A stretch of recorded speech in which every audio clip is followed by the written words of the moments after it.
Hey, my name's Aaron Ciotti. Everybody calls me Ciotti. You can call me Jamble McWanglebork. Welcome to the late night with CiottiFPV show.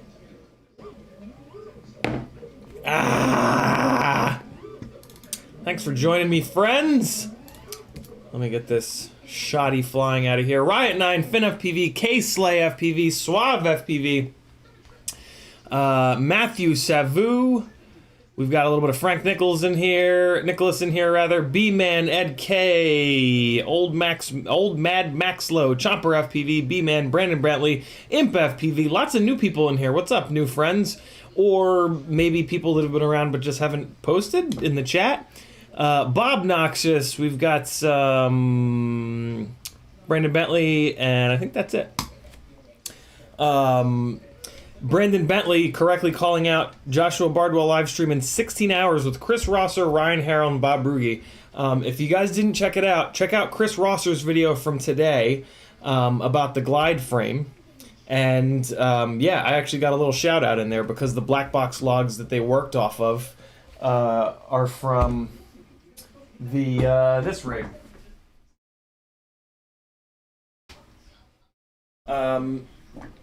So yeah, let's actually, all right, so for anybody that doesn't know, Chris Rosser has been doing, is a really amazing new addition to FPV. He's doing frame resonance. Oh, cool. Bob just put a video up about resonance management. Very cool. Chris's video from earlier today is somewhere here. There it is. Let me get you guys a link. And there it is. So yeah, definitely check this video out. You guys are gonna really dig it. And there's a link in the chat. Glide does not work with the air unit. One of the reasons that Bob designed the Prototype 5 is for the air unit. Prototype 5 is a good frame. I don't like it as much as the Glide, but it is a really good frame. So yeah, check out Chris Rosser's video. Sub to him. He's also on Patreon if you got a couple of dollars burning a hole in your pocket.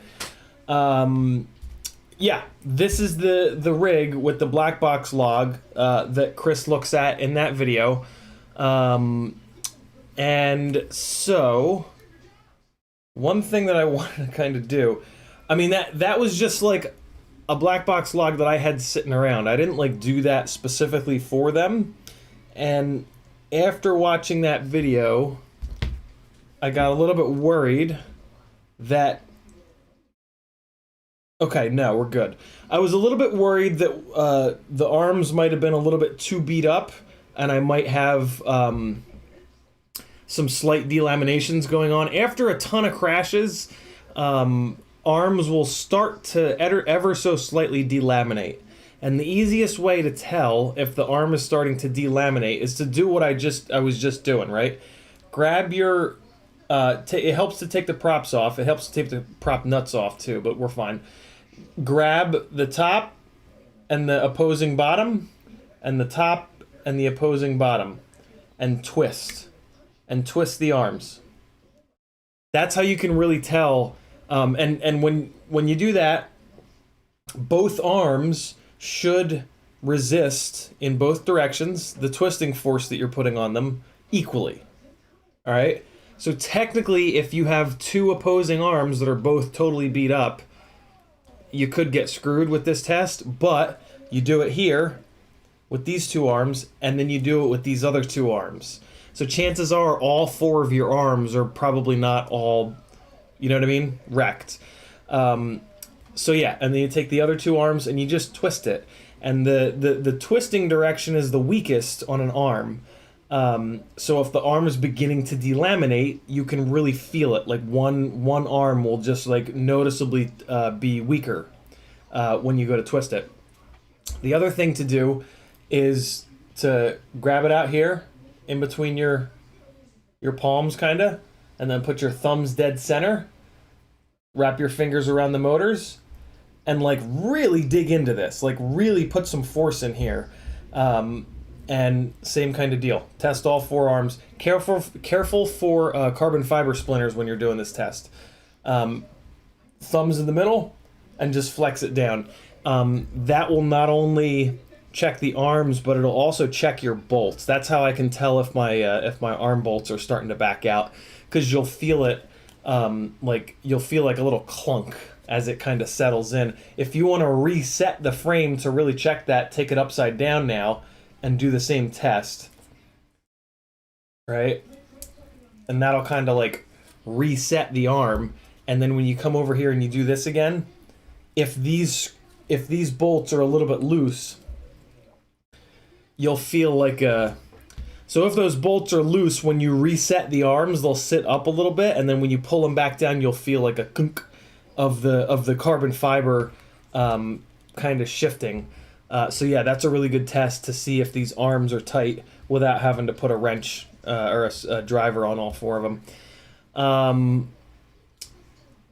So yeah, that was a pretty cool test. That was also on a Talon F7 flight controller.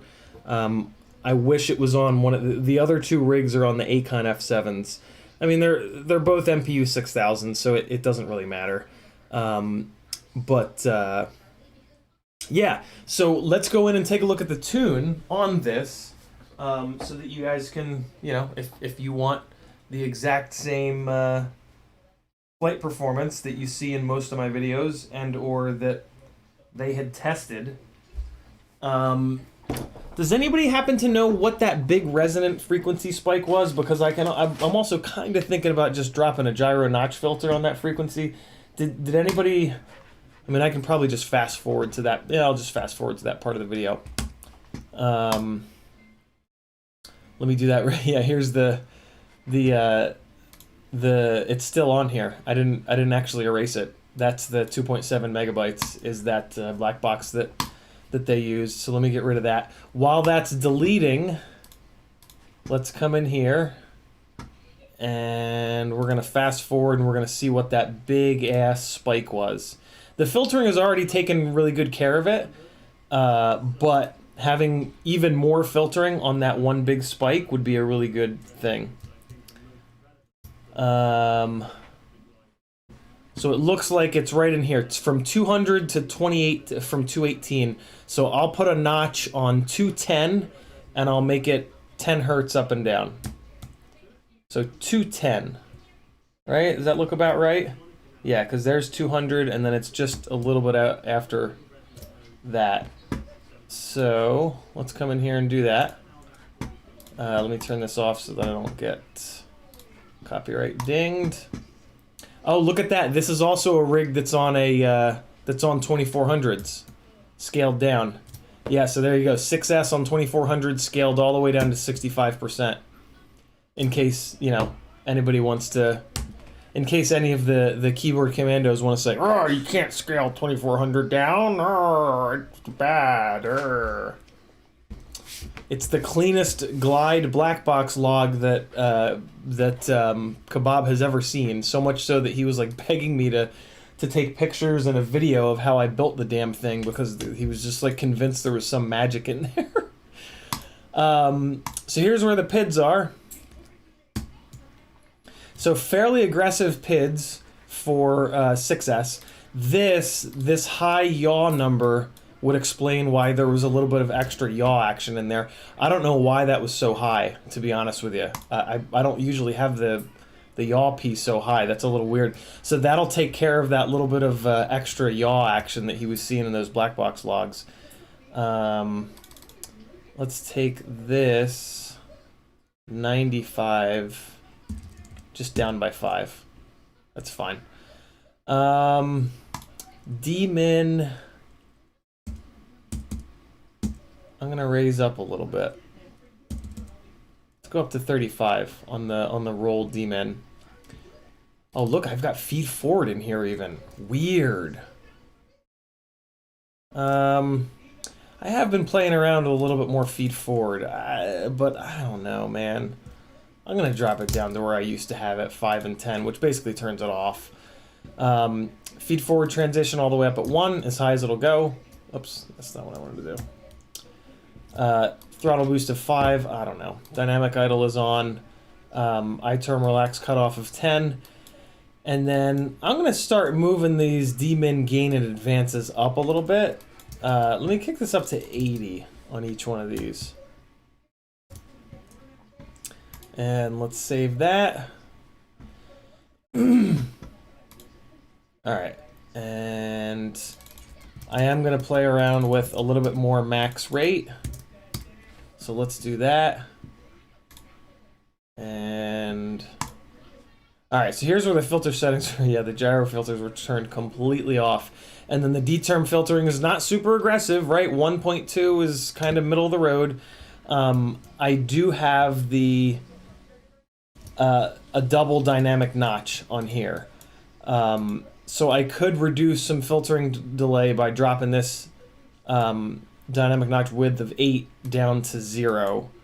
To basically, when you have a width in here, it makes, there's a width to the dynamic notch, right? So it almost acts like 2 dynamic notches. Whereas when you put that at 0, it just acts as a single dynamic notch. Which is not like the biggest deal. I mean, there's definitely some performance to be had there, but I would rather have a little bit of extra safety, and I'm just gonna put this. Notch filter on 210, and that's gonna crush anything there. So I mean that's. So let me actually do that real quick here. I forget where that. Oh, here it is. Gyro notch filter. So let's go. So this is what, the center. So we're gonna go we're gonna turn up. Oh, you guys are looking at my stupid face. So the gyro notch filter is right here. So they're usually off like that. So we're gonna turn it on, and then this is the center of the frequency. So this is what we want at 210, and then this is the cutoff. And I forget if the cutoff is supposed to be low or high. Let me read it. Notch filter has a center and a cutoff. Filter is symmetrical. Center frequency is the center of the filter. Cutoff is where the notch starts. For example, with notch cutoff of 160 and a notch center of 260, it means the range would be 160 to 360. Cool, so we want the cutoff to be lower.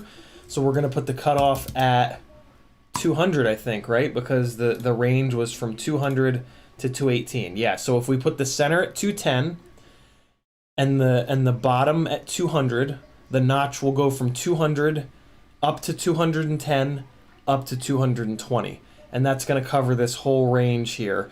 And then look, our next node down is 172, and then up is 267. So we can't really get those. We're going to let the RPM filter get those, and we're going to let the dynamic notch get those. Dynamic notch is going to take care of the low ones. RPM filter is going to take care of the high ones. And we can see here, actually, we can see why the rig is so quiet with the filtering, because the gyro RPM filter was able to go all the way down to 200. So by putting this notch filter, we're going to hit 200 from 200 to 220 hard, but then our gyro RPM is going to also going to be able to come down and hit 200 as well. So it's going to be even cleaner. And a really targeted notch like this gyro notch being really targeted at only 20 hertz, that's going to really help not add much filtering delay. So, and yeah, that's about as narrow. Oh, wait, no, I put 210. Wait, no, yeah, I got it. 210 is the center, 200 is the low. So yeah, that's only a 20 hertz sweep. So that's a very, very, very narrow little notch. And let me get caught up on chat real quick here. SuaveFPV says, Matthew Savu says, oh God, what are you guys up to? B-Man says, hey, you guys, and Suave being as bad as, what's his face? Olmad Maxlow says, I W Ciotti bread. Why? Brandon Bentley says, Bob just dropped his video. I can't wait to watch that after the stream. Chomper says, one question, does the glide work with the... Oh, we got that. Am I caught up on chat? This is crazy. Glide is perfect with the Vista, though. B-Man says, flash 32.8 and tried the variable PWM 48 high. Turned rig into dog shit, really? Usually pretty dialed in, bobbly as hell and throttling up. What's the deal with that? I have no idea. Is that the only thing you changed, B-Man? That's weird. I've heard from people that said, oh yeah, I upgraded, my rig flies like ass, but then they don't have any specifics, which always makes me feel like they're either lying or it was already ass and they're blaming it.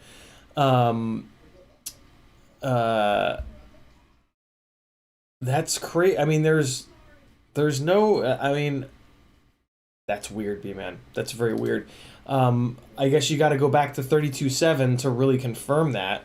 But I've had really good luck with it, and I've done it on like 5 or 6 rigs. Even on micros, it's been really, really good. Brandon Bentley says, the lower frequency cutoff, make it as narrow as possible. Info from Resonance Tests. Okay, cool. We're good. I'm caught up on chat. Look at me go. B-Man, tell us more. That's crazy. I haven't heard from anybody that's actually given any info on what else they might have changed to 32.8 to cause issues. And what's your high and low? Is your low 24 and your high 48? Or are you on one of these ESCs where your low can only go down to 48 and your high is like 96? Okay, so we got that little gyro notch on there. I'm not gonna turn the gyro filtering back on.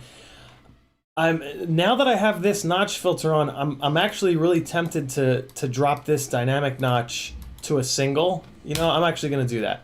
I'm gonna drop this dynamic notch to 0 here, the width percent to 0, because basically in Mark Spatz's video about how to tune Betaflight 4.2 filtering, the order that he walks you through is the order of biggest gains first to smallest gains, and the dynamic notch width percent is like the first or second thing that he changes, meaning that it's the biggest gain, one of the biggest gains, right? So yeah, I'm gonna zero that out here in hopes that that is a nice big gain, and in hopes that this nice narrow little gyro notch will cover yeah, the extra filtering that this dynamic notch was giving.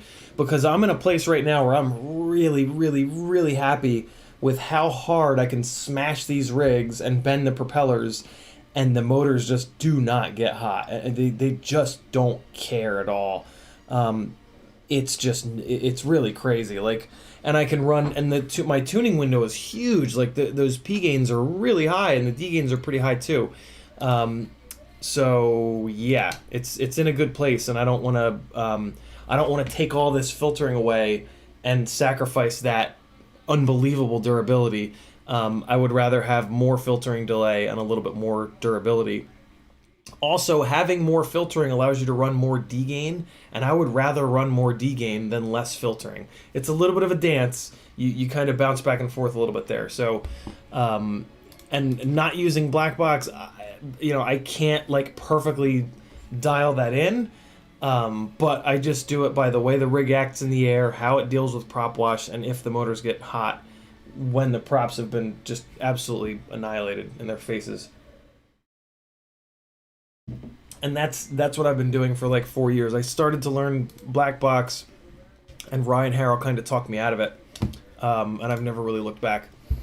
B-Man says, I just went back to 24 low, 24 high now, and it's better than it was. So, better than it was... Well, so is it the same as it was on 32.7? Because there are other things that they changed from 32.7 to 32.8. So I'm wondering if one of those other things is causing you issues. You know what I'm saying? So, yeah, interesting. LCVFPV says, just got Flash Hobby 2004 motors for Cinesplorer, flies nice, but here needs a tune. How's your Cinesplorer tune? Cinesplorer tune is very similar to, I mean, pretty much all of my tunes are put it up in the air on the stock tune, make sure the motors don't get hot, and then in the OSD, add either 5 or 10, depending on the rig, depending on how smooth the motors are and stuff like that, or if I'm in a hurry. If I'm in a hurry, I'll add 10 points of P gain, 10 points of D max, and 5 points of D min. And then I'll fly it again and see how it is. And then if it needs more, I'll just do that cycle again. In terms of filtering, like, you're kind of looking at it. This is the filtering setup on pretty much all of my rigs, other than this gyro notch filter. But yeah, pretty much all of my rigs are RPM filter 2, 200, dynamic notch width 0, dynamic notch Q. Usually I raise this up a little bit to 250, but 200 is a good, pretty aggressive value. Minimum hertz 80, maximum hertz 350. Turn on the all low pass filter, and then just move this up. Usually I just leave this at 1.2 because it's just like a good sort of middle of the road value. Is it a hot mess? Oh, it's all right. I didn't even shower today. Look at that. I don't think I did. I don't remember.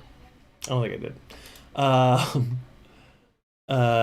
And yeah, you just keep doing that little cycle with P and D gains until it's as locked in the sky as you want it to. If you go a little bit too far with them, the motors are going to start to get hot, and you're going to start to hear weird things. It's not going to sound smooth anymore.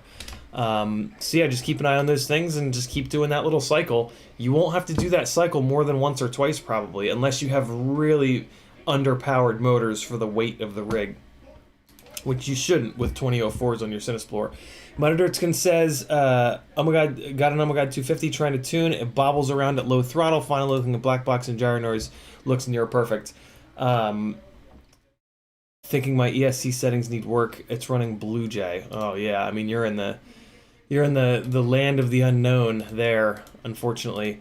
Bobbles around at low throttle. You know, that's interesting. One of the local guys, Adam, who's been flying Flight 1 for a while, he flew my Betaflight rigs and then built a Betaflight rig a couple weeks later, and it was doing the same thing. It was bobbling all around at 0 throttle.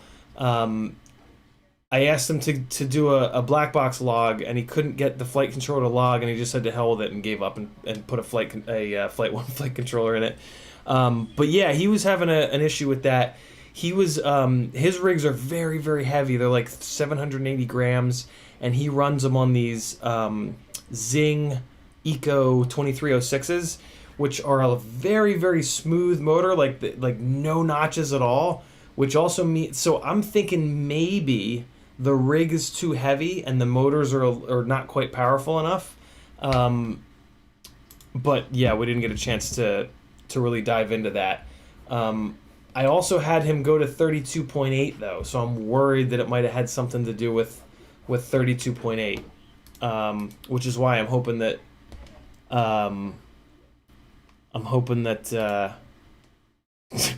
there it is, B-Man can give us some more info and maybe do a little bit of testing. Brandon Bentley says the dynamic notch is tasked to find the filter frame resonance, but it can only get one peak. The reason we set the width to 0 is because that was for tracking motor band. Oh. New Betaflight dynamic notch is supposed to get multiple frame resonances. Oh my god. So the dynamic notch and the RPM filtering are going to have hit multiple numbers. That's going to be nutty.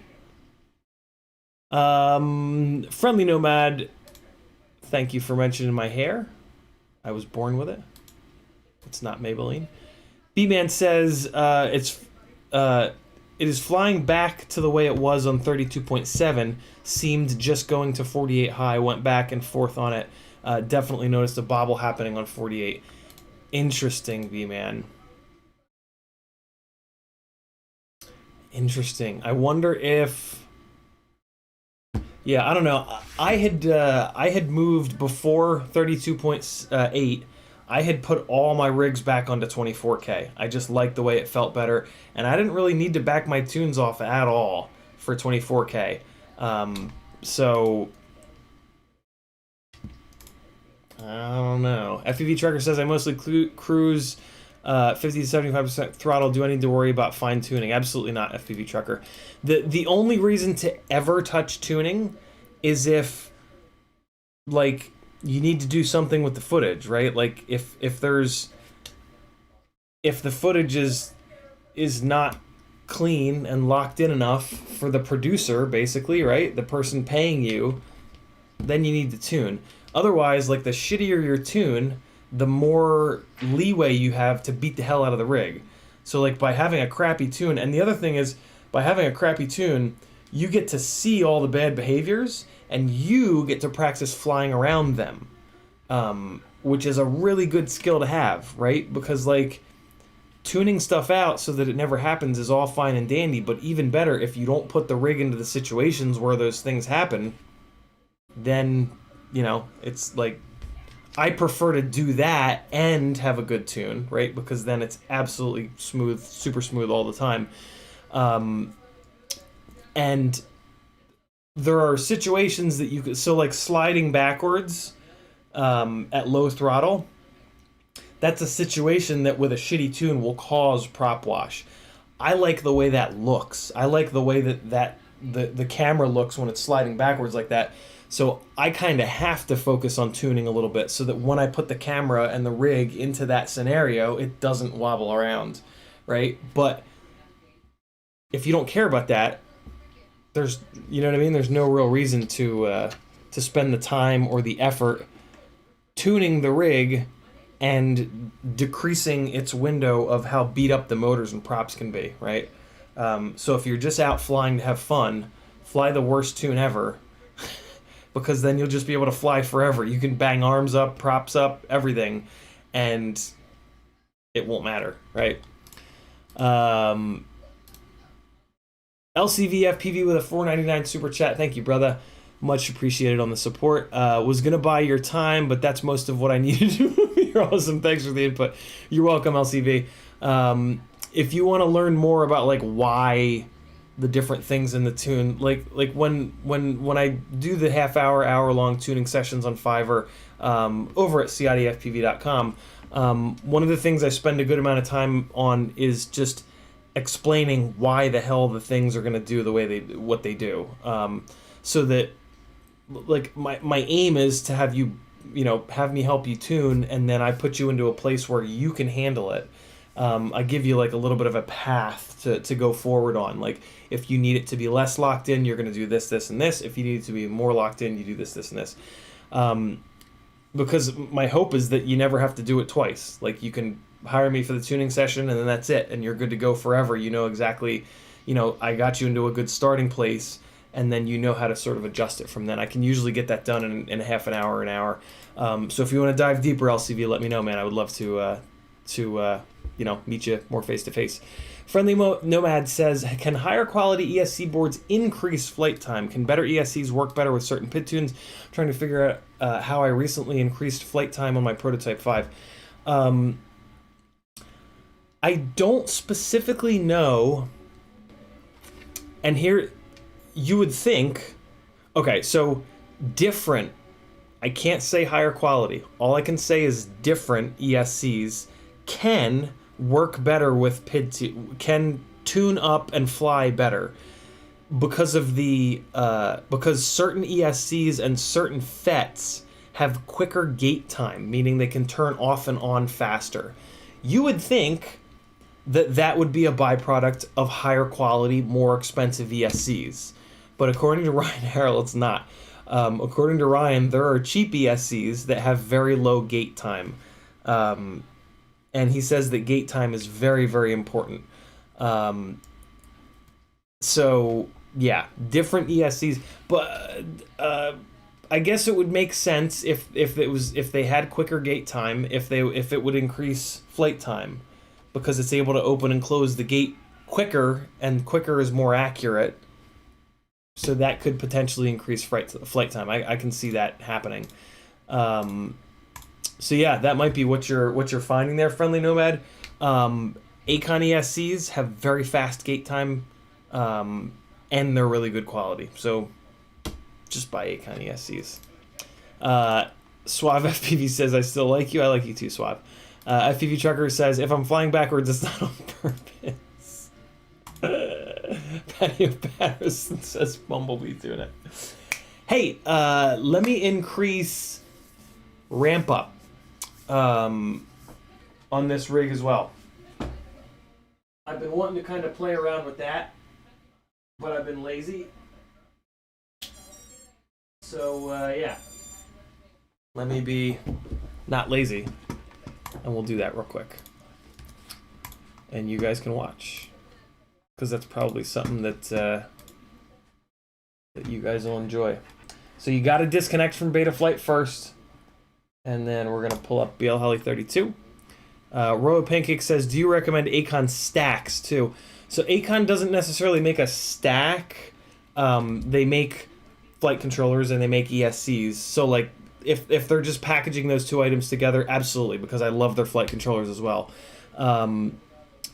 If you ever see like a stack where the two boards are like pinned together, I'm pretty sure Acon doesn't do this, but don't ever get them.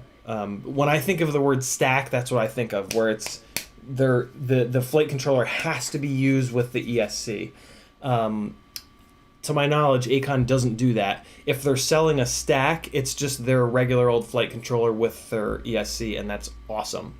I wish they would call that like combo, you know what I mean? Or whatever, maybe they do. So ramp up power is at 50%. Let's try 60. What the hell? This is a fairly clean rig. It would help if I connected to it first, wouldn't it? All right, so we're connected. We're gonna check, and Let's push this up to 60, and yeah, we'll see what we'll see how that is. There's PWM low of 24, PWM high of 48.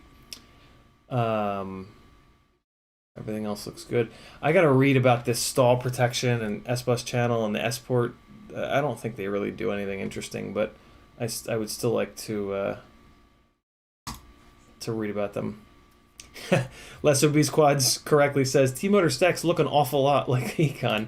Yeah, and they also seem to perform an awful lot like Econ. All I keep hearing is how good T-motor stacks perform. So we joke on here every so often that it just seems like maybe Econ makes the T-motor electronics for them. All right. So there you guys go. This rig is oh yeah, and I'm actually really looking forward to flying this because we just did the we just tried to troubleshoot that electrical noise issue with this fella.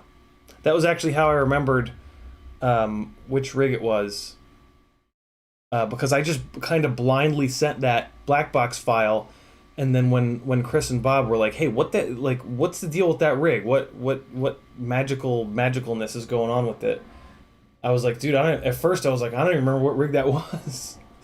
But then I remembered that I did that black box log because I actually wanted to look if there was like a weird electrical noise problem in there to try to troubleshoot that and kind of rule that out. Yeah, absolutely nothing special about this rig, man. I mean, this is just one of the 3 bashers. I don't really have one of these rigs that I take better care of than the others. This rig actually has a fully blown out race wire on the front, which I would almost like to replace real quick. Do I have... So I got what? Purple on the back of this? Yeah, let's do that. Let's do a little bit more glide work than we'd planned. Yeah, by the way, we're gonna put... So this is the budget, like, kind of test bed glide.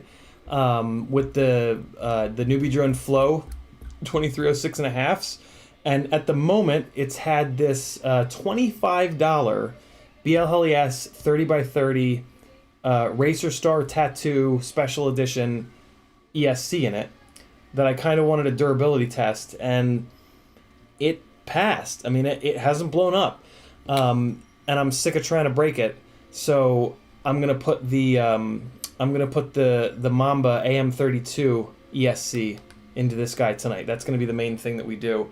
And we'll see if, yeah, we'll see how AM32 is. Oh, and also, I'm going to swap the motors on that. I'm going to put T-Motor F40 Pro 4s onto it. Yes.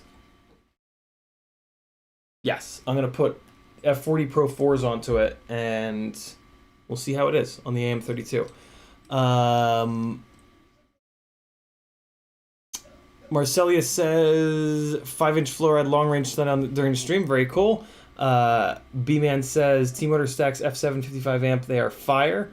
Royal Pancake says my ESC goes from 16 to 48. What does 16K variable PWM actually feel like? So I can confirm the difference. I don't know, Royal. I've never had the balls to go below 24.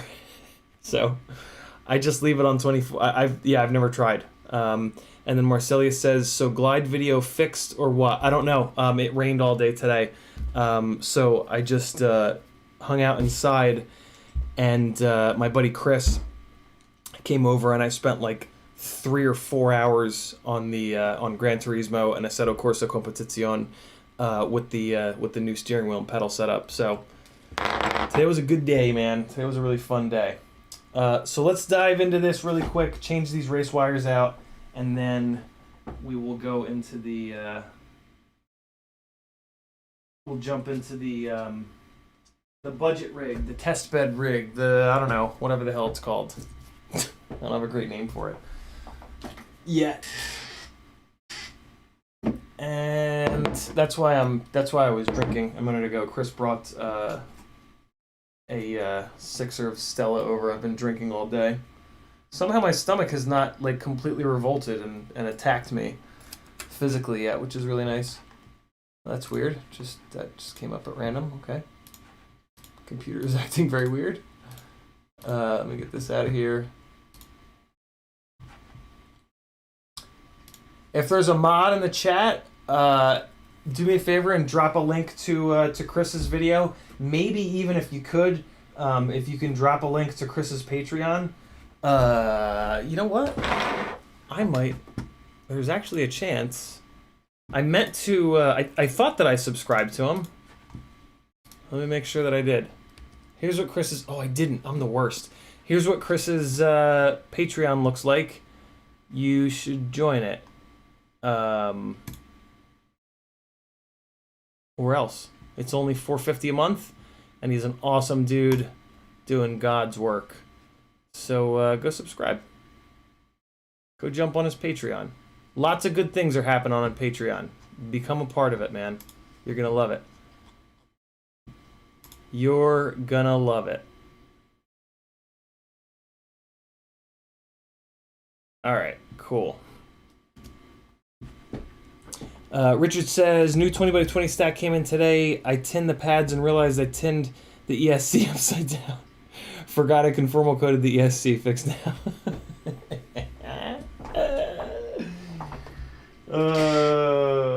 What a hobby, man. What a hobby. I'm gonna run this camera down a little bit lower. I'm gonna play around with I'm gonna accidentally work off of camera more frequently by doing this, but when I work on camera, it's gonna look better. Oh, farts. Why is this so jacked up? Come on, come on. There we go. Okay.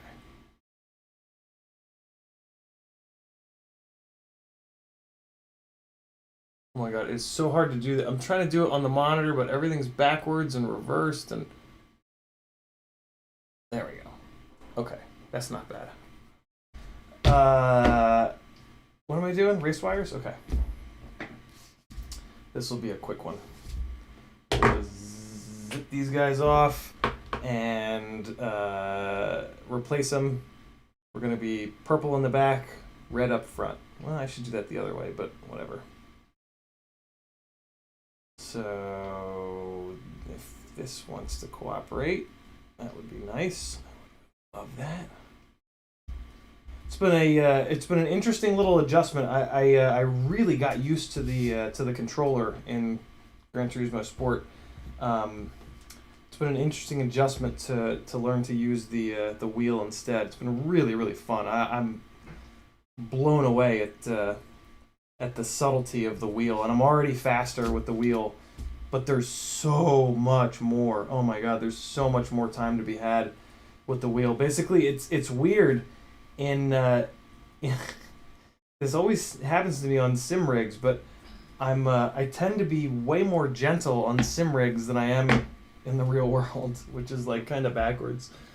But I just get very frustrated spinning in the sim rigs, so I tend to back like way off and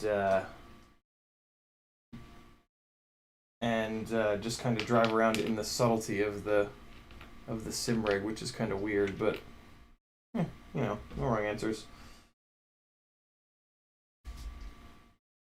No right or wrong way to do any one thing for the most part. Okay, we're gonna load these up with flux.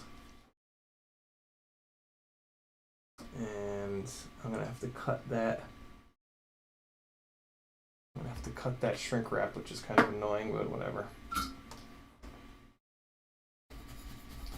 How you doing over there, Weller? 700 degrees? Thanks a lot. Tiago says, already on his Patreon, he really deserves it. Yeah, for real, he does. For real. Support people doing good stuff so they can keep doing good stuff. I mean, that's like, you know, the main deal. Even if Chris never posts anything on Patreon, you're supporting his YouTube videos, right? You're incentivizing him to make more YouTube content. It's easy to kind of fall into the trap of like, oh, well, you know, these people are offering this, I'd rather just support them. It's like, no, you're just like, support the people who you want to keep making content, because Burnout is real, and it's really fun to have that passion project for a while, but eventually it's like, Jesus, this is a lot of work. And like, especially, you know, like I'm sure every single one of you that's flying a frame that he hasn't tested yet, right? I'm sure you all want him to test your frame. And so if we support him, then he'll keep doing it for longer, and hopefully he'll have time to test all the frames. That would be really cool, right? Because then we could really like try to find different things about each frame. Like we could build one ultimate frame, right? The more data, the more the likelihood of you know, us figuring out all these little things about frames that make them work well or not work well.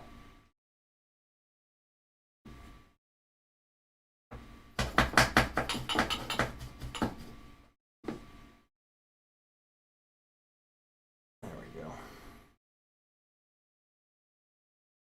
All right, let's get this race wire off of here. I think this is actually a working one, but it's green. Nobody wants green.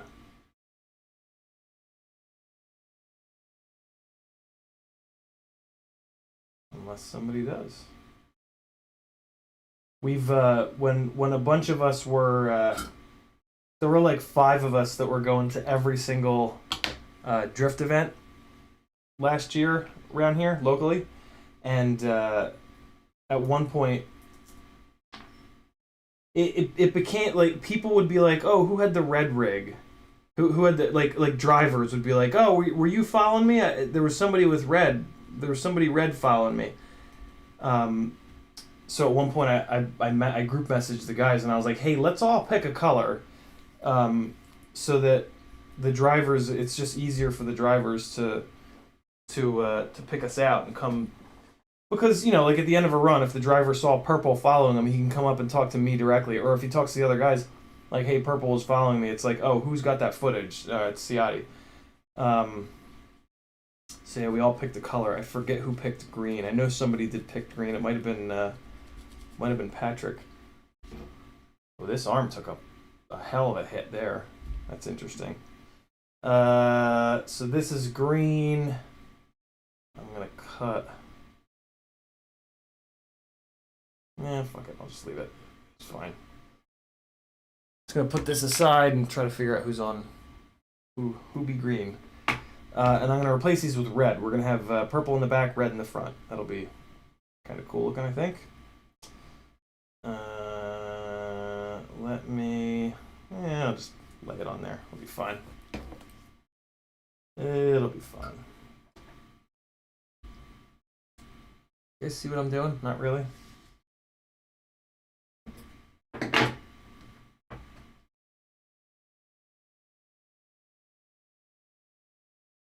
Alright.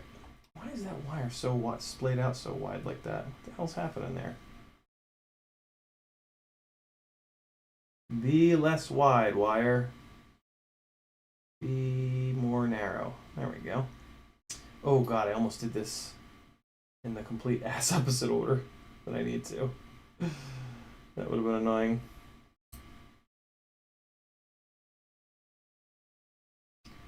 Okay.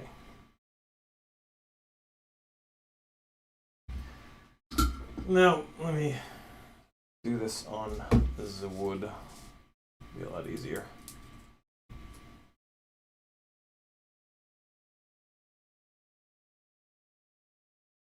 There we go. I'll do this like a smart human being instead of like a jackass. It always seems so much easier to do it like a jackass. No, stop rotating. What do you, no, come on. What do you, what? There was nothing there for you to, there was no reason to rotate like that, race wire. That's not acceptable behavior.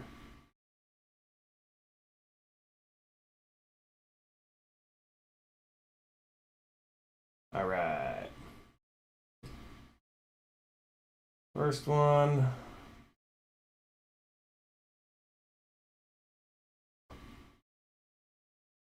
Second one here. And stop it. Be cool, race wire. Be cool.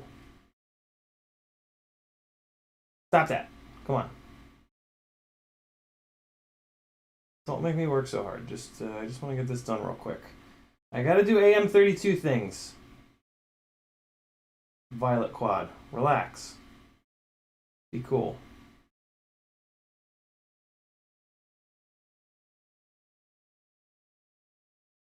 Why are these wires flattening out like this? They're getting so upset.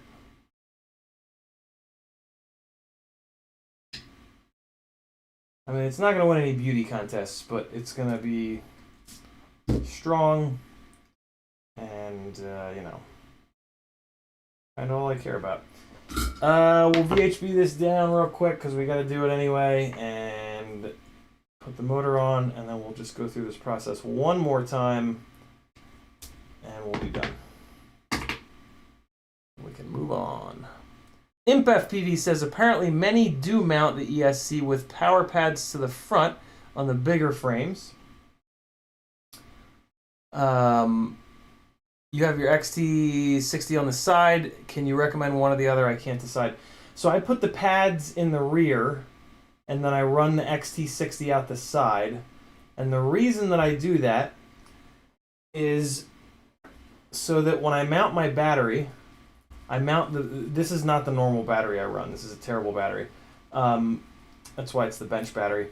But I put the battery like this, and I can tuck the balance lead like that, and then the power lead comes out the side like that, and then this guy comes up and just plugs in. And this way, when I crash, the battery wires are protected by the back of the GoPro.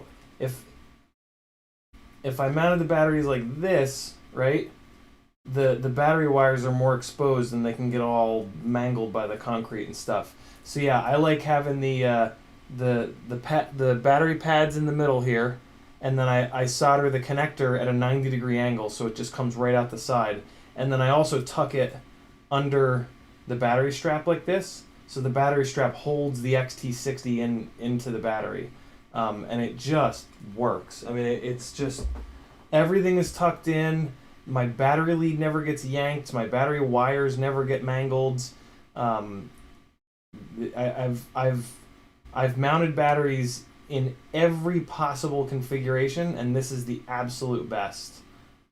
And it's kind of important, like the way that your battery is. The way that your battery leads are mounted, like that, you'll lose a rig. Like you go crashing through Scraggle, and you got your battery lead hanging out because there's no good way to sort of have retention on it, and like bye-bye. $600 later. Nice knowing you. You're gone now. So it's something that you do want to pay attention to, in my opinion. Stop it, come on. Okay. Let's get this guy stuck down with that little piece of VHB there. These guys are looking like just the right length. And yeah, I'll even throw this little fellow on here while I'm at it just to keep that held down.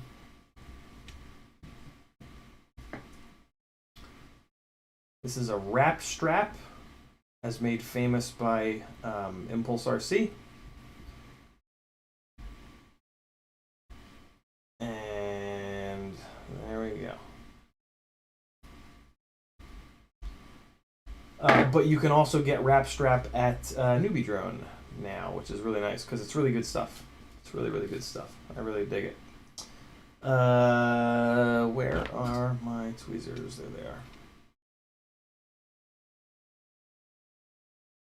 Alright, let's get these fuckers on here real quick. And we can do the other side.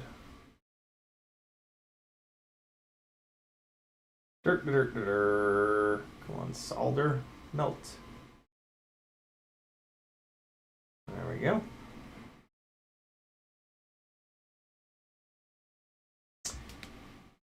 Well, you know, I could put the F40 Pro 4s onto this rig. It would not be a lot of extra work to do that.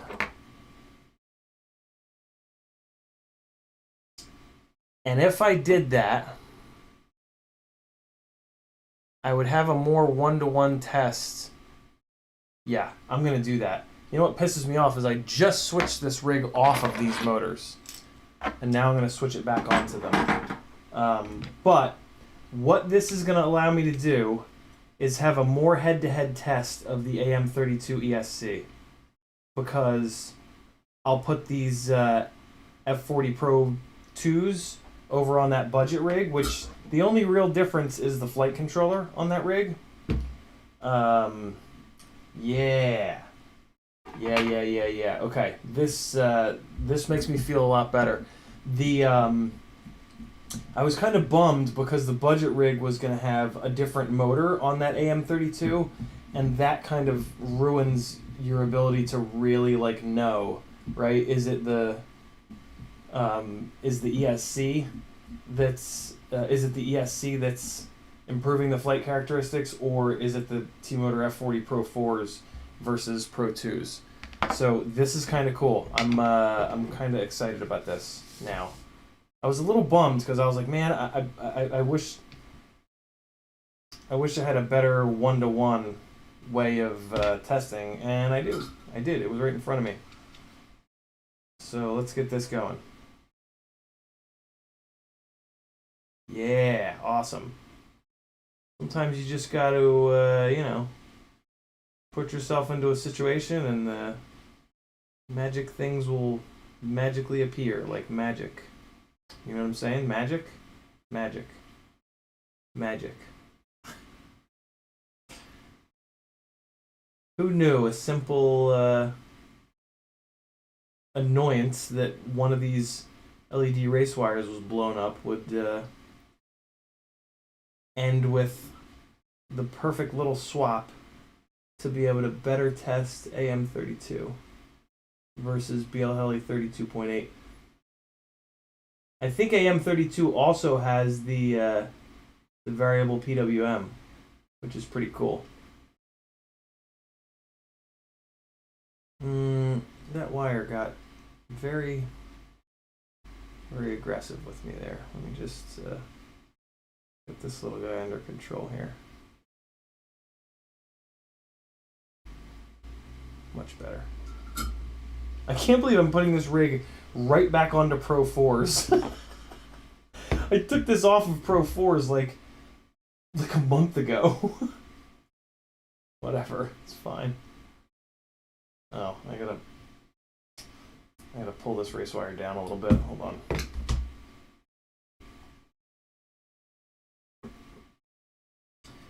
I just got the fucking car last week. I killed your fucking car, man.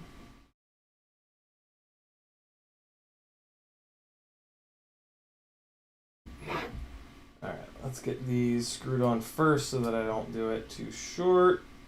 And then I think these stators are 2400s, maybe? No, these are the 19s, so I'm going to have to, well, I can fix it in the goggles. I'm going to have to fix the motor output limiting. 65% is going to be a little too low on a 1900 kV motor. Unless I go like 8S. What's up, Double A? How are you, man? What's happening here? Why is this not... There we go, it's better. Finn FPV is here. What's up, Finn? Smashed the end of one of my glide arms, and the devil horn has delaminated and splayed out slightly. Am I okay to send it until the replacements get here? Yeah, Finn, I'll usually, like, out of laziness, I'll just keep going until, like, the whole damn thing breaks off. It's kind of silly to do that, but, you know, yeah. I really wait until, like, the last possible second to switch those, because it's just kind of annoying to have to switch them all the time. But, yeah, you're good, man. You're totally fine. Speaking of, this is I've sort of worn through this, so let me just add a little bit of TPU to it to firm this arm end up a little bit. As I switch over to Bob's new arm ends, which have, or new arms rather, they have longer devil horns on them, and I've stopped using these TPU arm protectors, but the majority of my glides are still on the old ones. So yeah, the majority of my glides I'm still sacrificing the couple extra grams here with these TPU arm protectors, only on the front though, because I tend to scrape the front arms kind of constantly.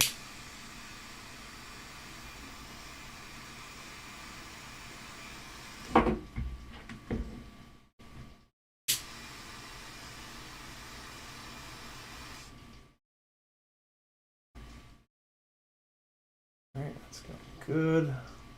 Just get this side to flow over here. Oh, no, there we go. Okay, that's looking good. Now I just want to get this side to flow here.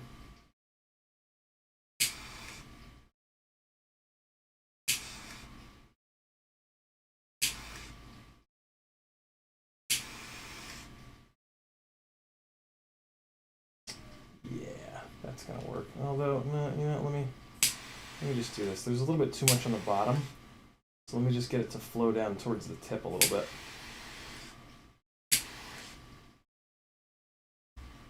Yeah, there we go. Now we're talking.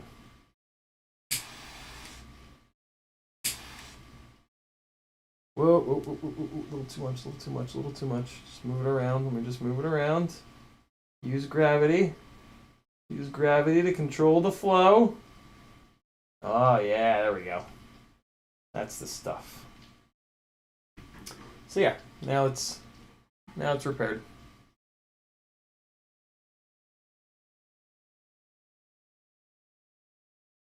And you know, you got to play with fire a bunch. What's there's only good things there. Soldered on, shrink wrapped, wrap strap, F40 Pro 4. Next. I'm really tempted to be super lazy and leave this. Oh no, this is the broken one. Definitely can't leave this one on. Okay, never mind.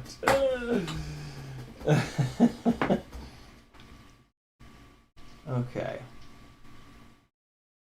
And oh, I gotta jump over to the chat in a second. There's a bunch of orange over there. Hey, by the way, there is a chance that I won't. There have been a bunch of streams where I haven't hit everybody that's tagged me. So I guess I need to start giving the Joshua spiel of like a lot of people in the chat. If you want to guarantee that I read your comment, do a super chat. I will never miss super chats.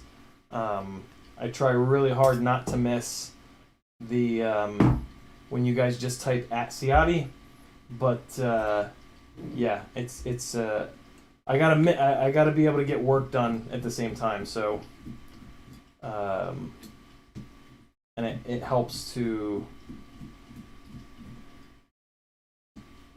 just keep my head down. Because even when I just look over and read a comment, like once I start talking through it, I'll use my hands a lot, and like I'm kind of distracted from actually working. So, yeah, that's my excuse. F40 Pro 2 going over here. Speaking of,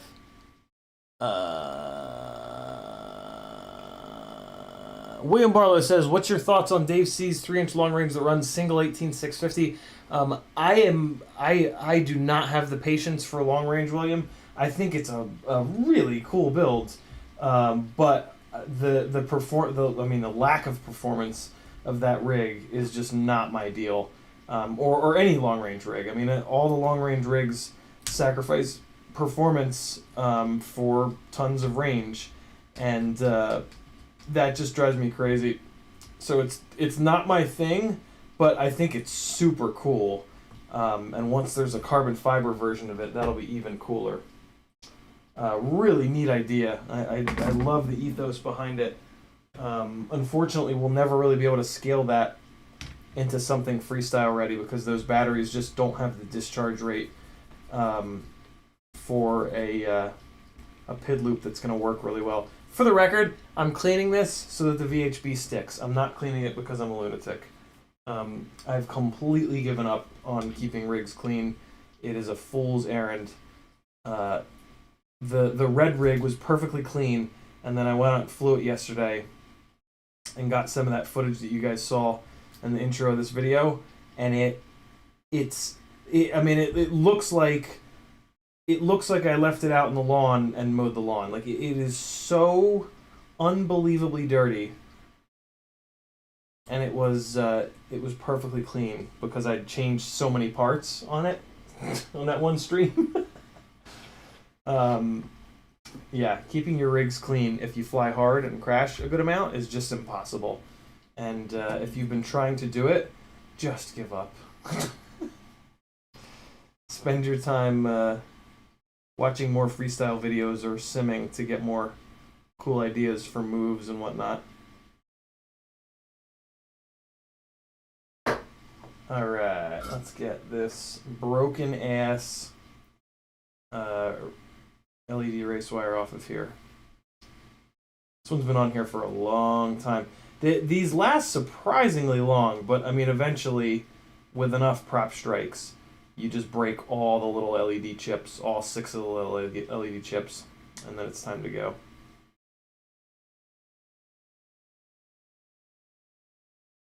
Come on, let go. Don't do that. Good. Great. Alright, that's all set there. This is all set here.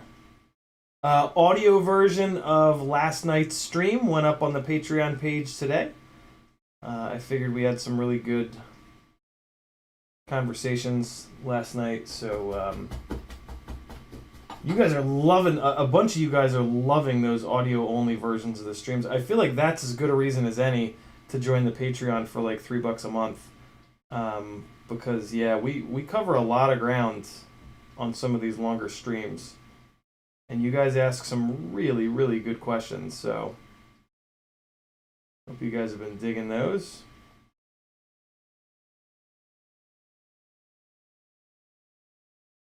Okay.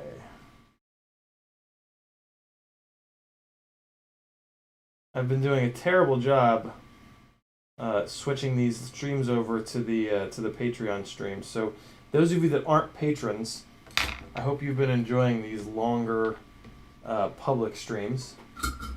But for the record, I do need to get better about that to just kind of continue to encourage people to jump over to the Patreon. There's been a couple people who've left the Patreon, and they're Patreon asks you a reason for leaving, and then it sends those to me.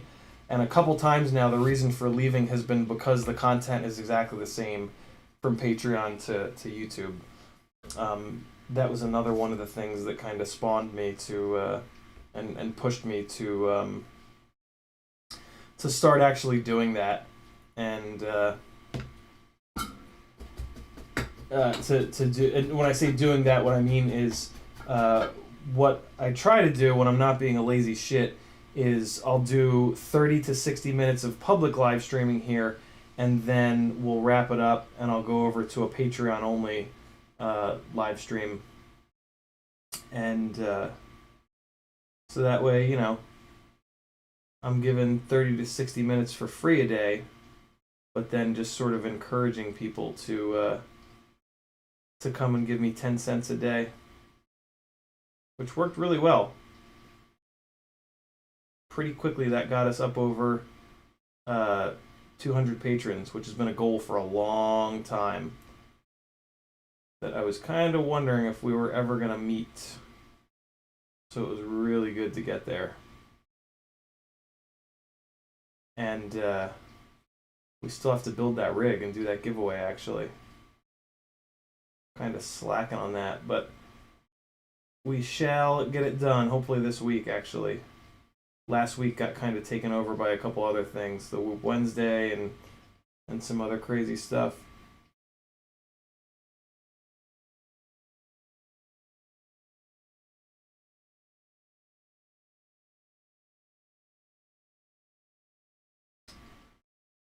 Why is this motor wire being such a jackass? Come on.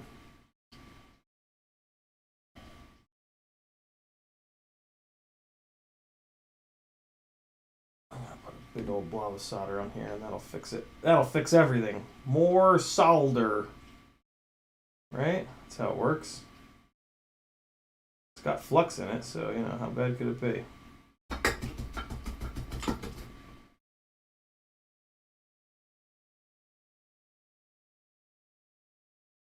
There we go. Oh, yeah. That wire is going to be super tinned.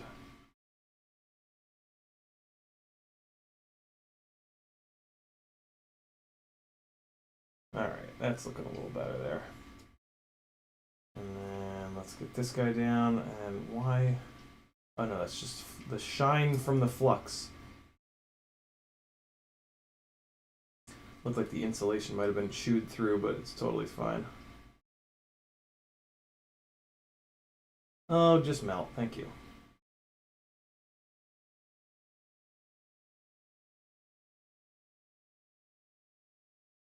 Not enough solder on there. Come on.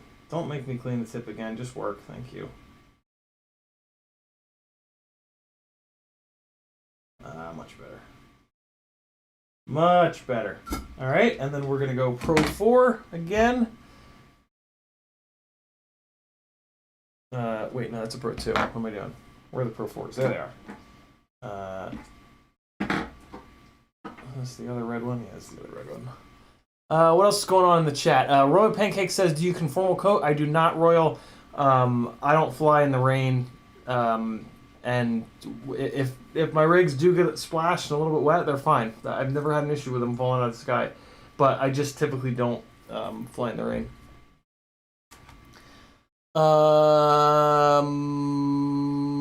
Double A's got a 3-inch hex. Do you have any recommendations for motors? Maybe Zing 1404. What do you think?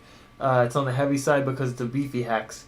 I mean, if it's a beefy hex, AA, I would maybe go to the go all the way up to the Brother Hobby 1504 and a halves. Those are just, they're so nice and smooth, and I really dig those motors. Let's go with the VHB here.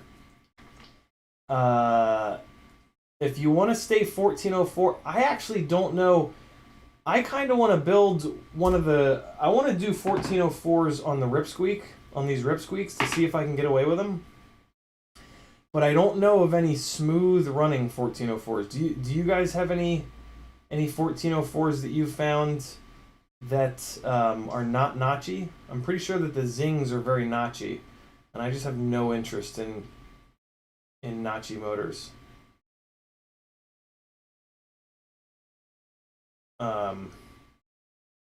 Although if you don't have HD on that thing, the whole notchy motor deal doesn't really matter. So I don't know. Kind of depends. Okay, this is gonna sit there. Those guys are that long, so I want to put this roughly here. And where's that wrap strap? There it is. Let's throw this on here real quick.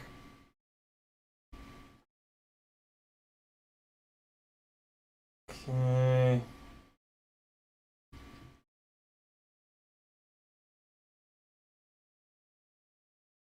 Why is this one so goddamn loose? Okay, that's weird. Oh god.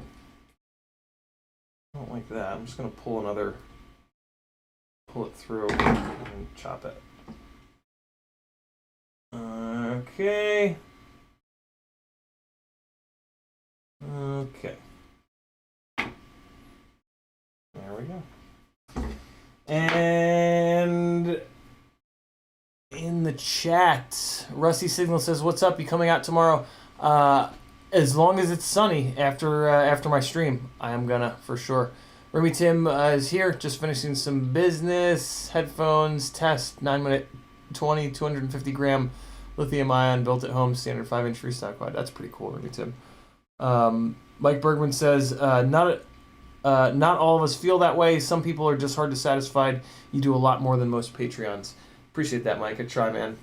I try. I just really try to earn it, man. Like, I want to do enough that, like, it's crazy for somebody to not want to join. You know what I mean? That way, like, for me at least, that way it's just like, well, I did everything I could, right? Like, I left it all on the table. I did absolutely everything I possibly could. If this whole FPV as a career thing doesn't work out, I just don't want to feel like, oh, I could have done more. I mean, I could do more. For sure I could do more, but I don't know, within reason, because, like, I have to balance all this shit with my fucking mental health, and it's really annoying. But it's just the situation I'm in, right? Like, some people are born without a face. And you don't see them complaining. What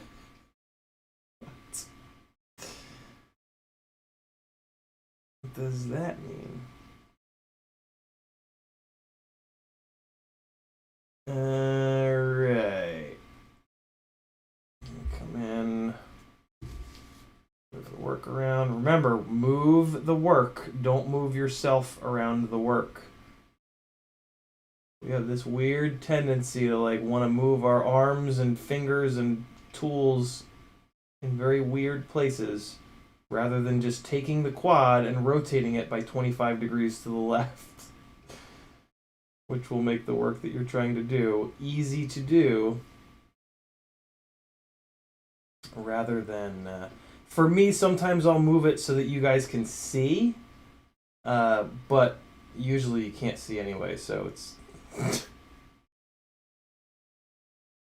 lot of times I'll, like, start to do that, and then I'll just be like, no, I'll just zap the one soldering joint down and whatever. They've seen me solder 1,000 things. Solder! Is that good? You happy, little boy? Yeah. Crank this guy on, and then on the rears we can leave the race wires so it'll go a lot faster. And we're just going to swap the motors out in the rears. Sly Robocop Gaming says, your tip on your iron looks rough. Remember, you need to tin your tip every time, and also when you put it away and power it off. Yeah, I don't really take very good care of the tip of this soldering iron. The replacement tips are kind of cheap. This one it's totally fine as long as I clean it and I'm not lazy and I tin it. It's okay. It's I know I need to be better about it, but I mean, it's it usually only wastes me like a quarter of a second.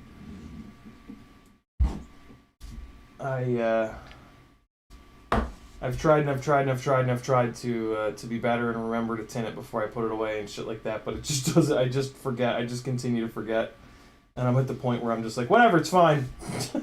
New tip isn't expensive, and these last a long time anyway. This tip is actually fine. It doesn't look great, but it works totally fine. It encourages me to use my flux pen, which is a really, really, really good thing. Because my God, when I use the flux pen, what a difference. Go figure.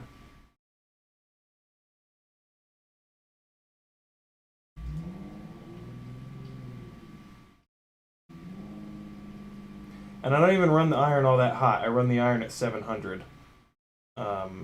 So like if I really wanted to save time, I could just blast it up to like 800 and just rip through stuff. But I really prefer to have it at the lower temperature.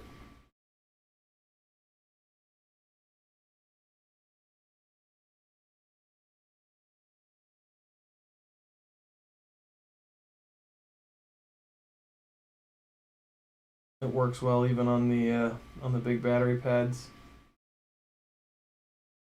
All right, so let's pop both of these back motors off, and then we'll be done with this rig. And I'm actually gonna fly this thing pretty hard because I want to see if the double washer method of well, not method, but setup in these T-Motor F40 Pro 4s makes them a little bit more durable. I'm very curious. So we'll see. Looks like that's a titanium screw that I have in there. How high was I when I did that? Fuck it, I'm just gonna leave it in there. It's fine.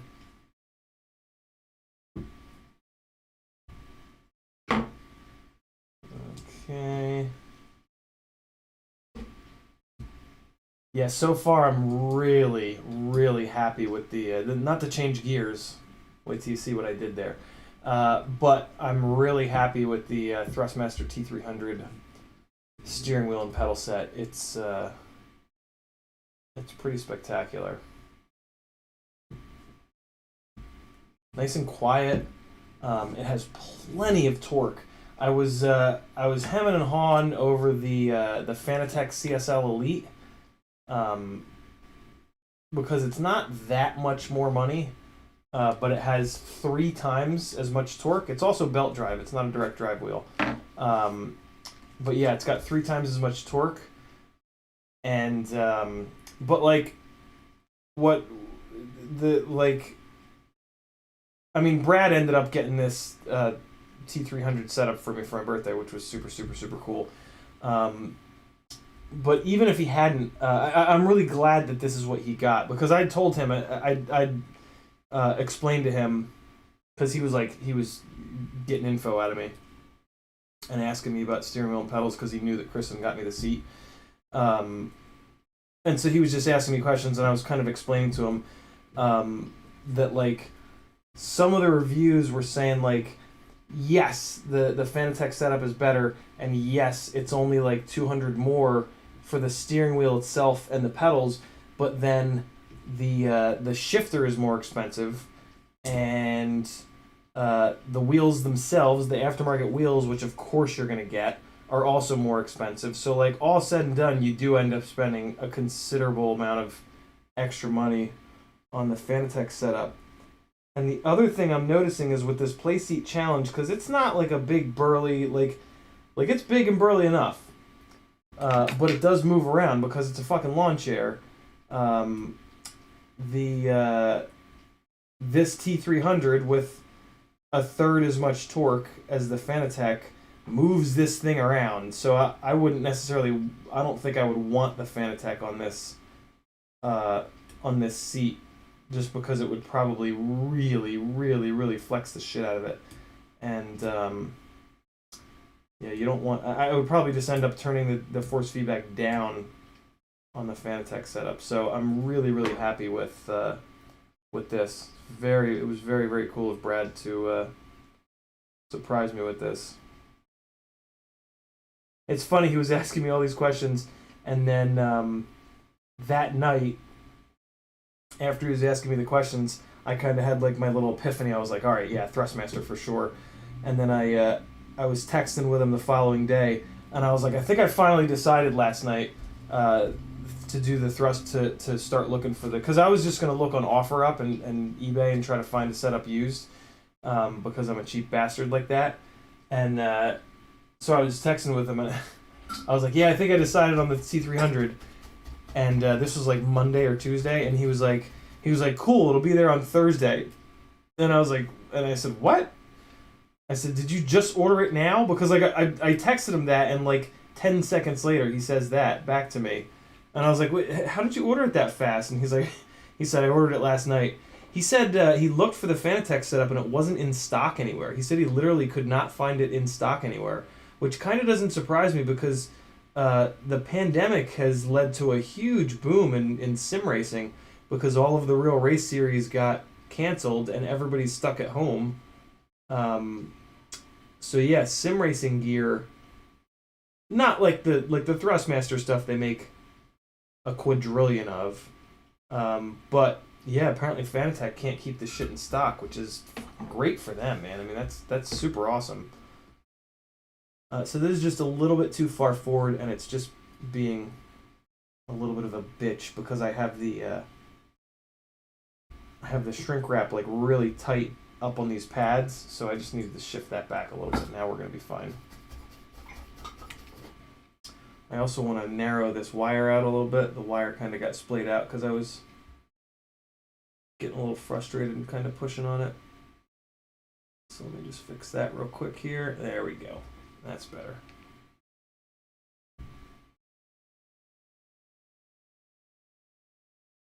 Hey, that's looking much better. Don't have enough solder on there. Let's get a little bit more.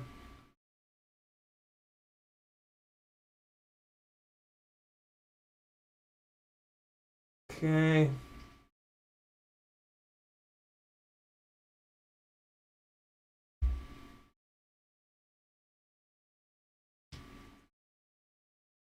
This guy dropped down there.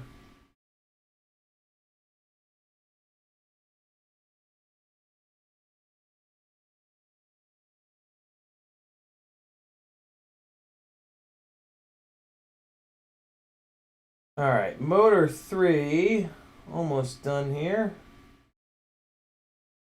And then we can move on to motor number 1.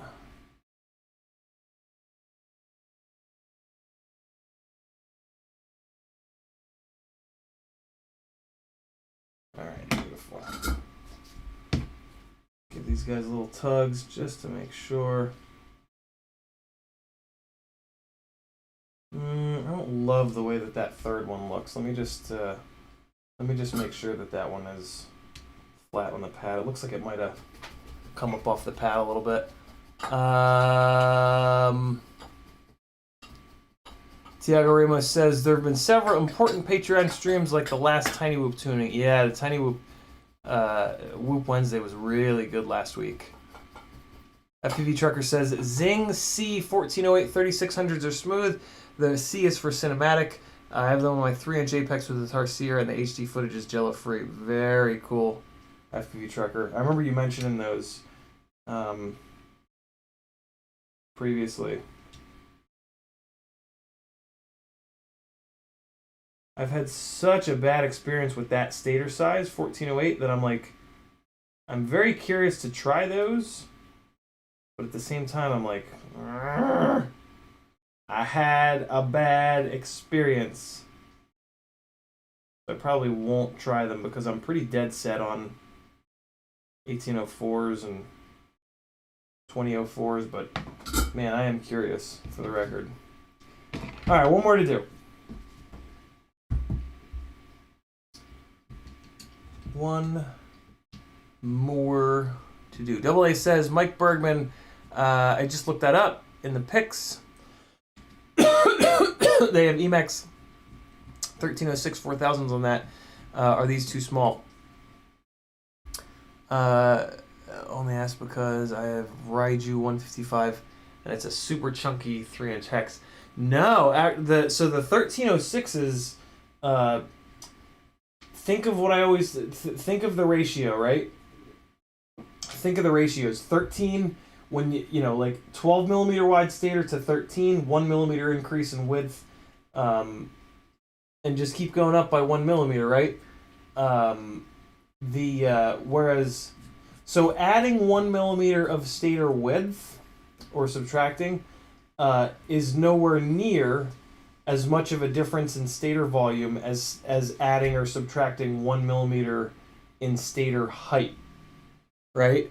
So going from a 1404, right, 14 wide, 4 tall, to a 1306, 1 less millimeter wide, 2 more millimeters of height.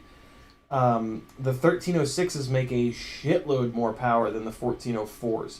In order to equal, so if it was a 1305, right, 1404 versus 1305, even the 1305 would make more than the 1404. It would have to go to like a 1205 in order for the 1205 to have less power than the 1404, if that makes sense. I hope it does. I don't necessarily know of a different way of explaining that, but so yeah, the 1306s are gnarly.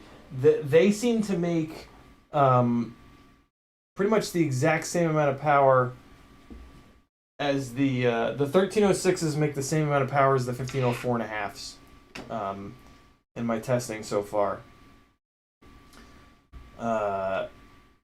Although I don't know if I've flown them on the exact same propellers yet, so I got to get back to you on that.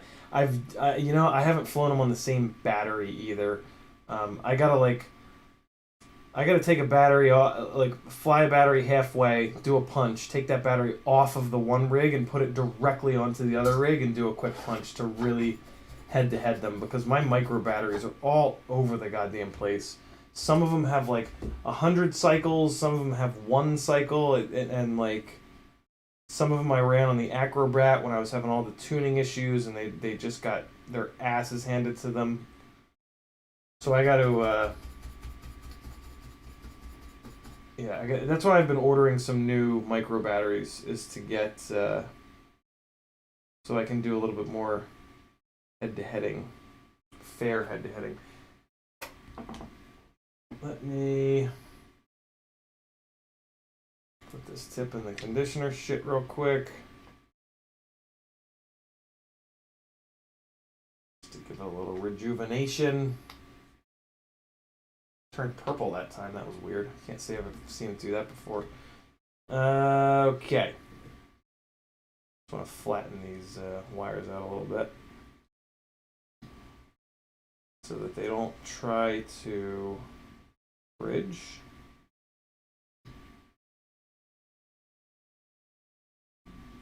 Okay, terrific.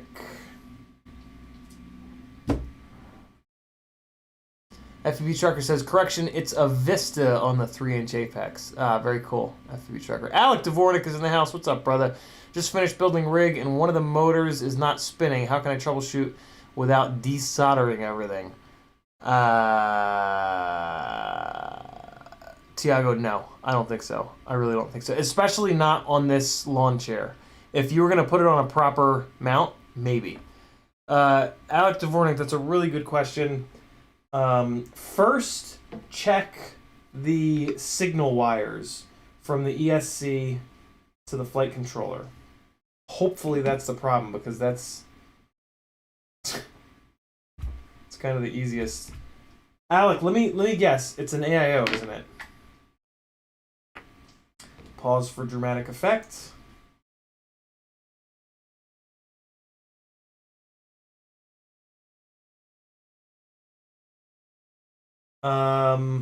Motor not spinning. I mean, there's not a whole lot of things it can really be. Does it spin up in the motors tab in Betaflight? Probably not, but I gotta ask.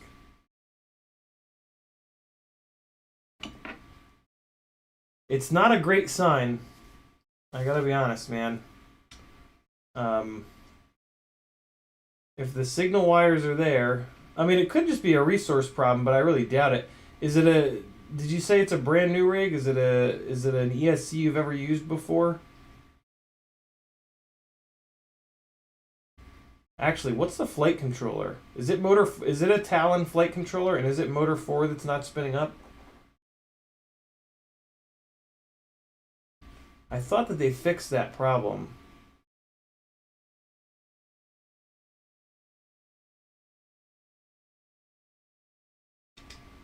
There's an ugly ass solder joint, but it's a strong solder joint, so I don't care.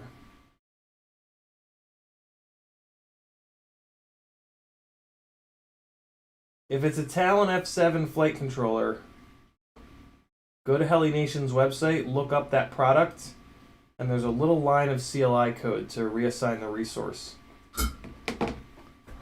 Not an AIO. I've learned my lesson. FPV Trucker says that Immortal T is looking a little tattered. Yeah, it's pretty banged up. Still works fine, though. B-Man says, what's the name of the guy with the 3D print shop who had a house fire? I needed some prints, wanted to throw him some more business. Oh, shit. Fly High, I want to say. I believe it's Fly High FPV. He's on Instagram. His logo is multicolored. somebody in the chat will hopefully be able to back me up on that. I'm pretty sure that's who it is. I'm pretty sure his name is Fly High. It might be Stay High. God damn it. Why can't I remember things better?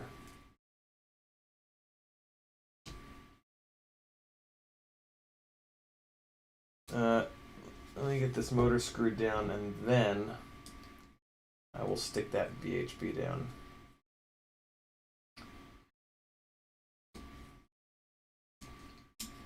Now I'm thinking it's Stay High FPV.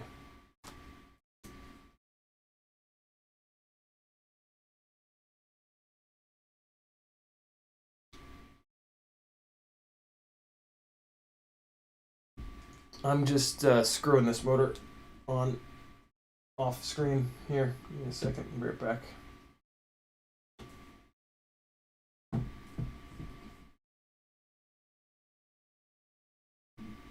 Alright, titanium screw. Terrible decision, but you know, whatever. It's already on there. It'll be fine. Alright, we got a this is the first time I've actually done this. This is the first time I've actually done the purple and red thing. I've always either put all purple or all red. I don't know why. So yeah, now we're good. I wonder if the motors are spinning the correct direction. Ready for purple and redness? Here we go. Yay! It's so exciting. Let me plug it in and see if the motors are spinning the correct direction. Directions.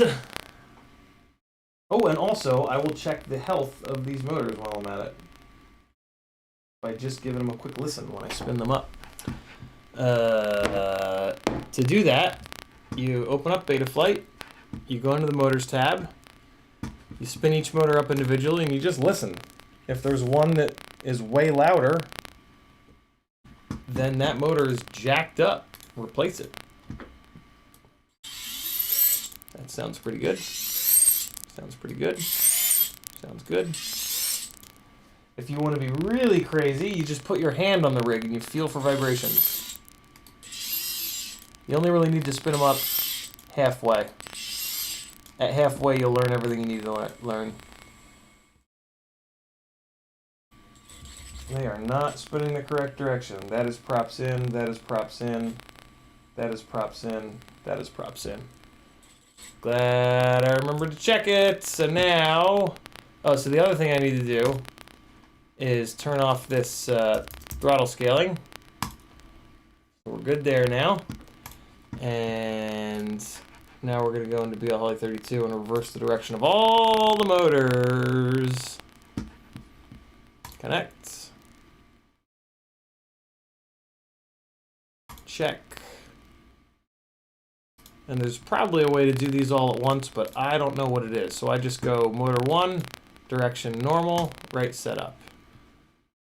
Okay. Motor 2, direction reversed, right setup. Okay. Motor 3, normal, right setup. Motor 4, normal to reversed, right setup. And now we're good to go. Ramp up power is 60. We made a bunch of changes to this rig. I hope that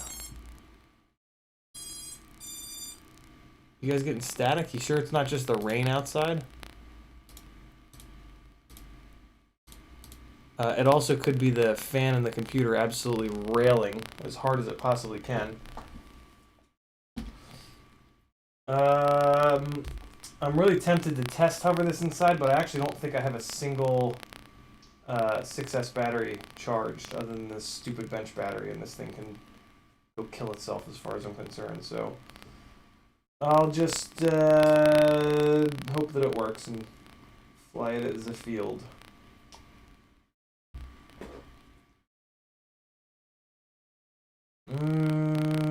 Let me just get this motor wire under control here. It's looking a little wild and woolly.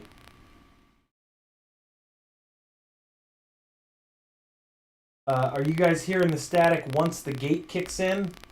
There's a gate that Remy Tim helped me get set up on this mic. or in OBS rather.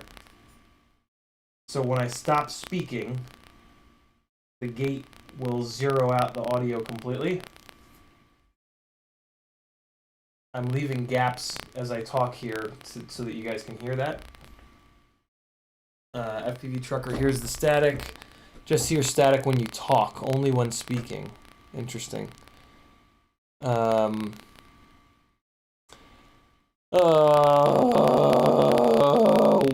more audio problems?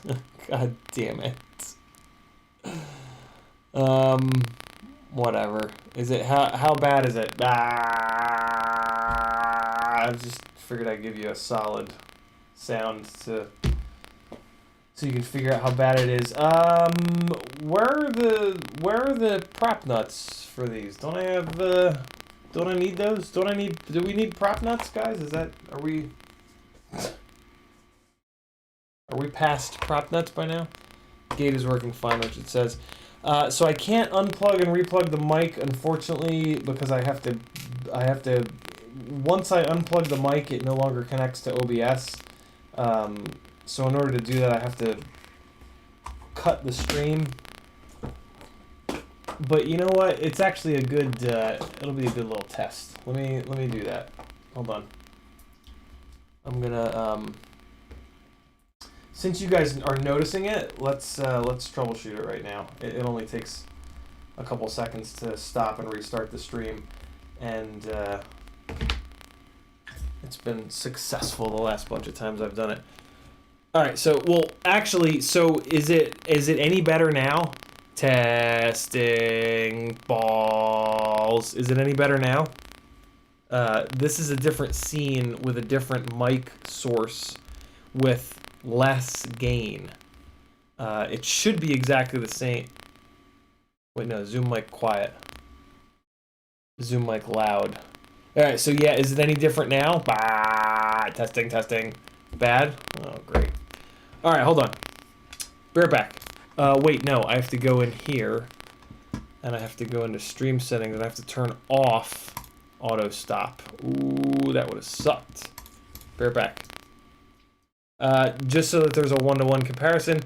Testing, wait, no. Let me go into this one. Testing. Blah. Be right back. All right. All I did was restart OBS. So is it any better? I bet you it's not better. Now I'm going to unplug and replug the microphone. I'm assuming that it's not better. Is it better? That's weird. So all I did was quit out of OBS. So the problem is in OBS.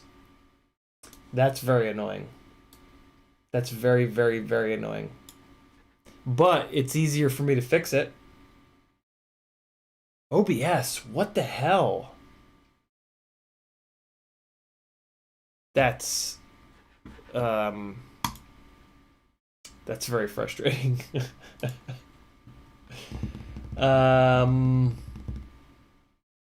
Wow, weird. Very weird.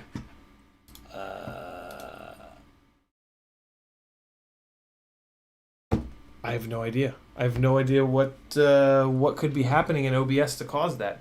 I gotta pee though. I'll be right back. Here comes some mediocre flying.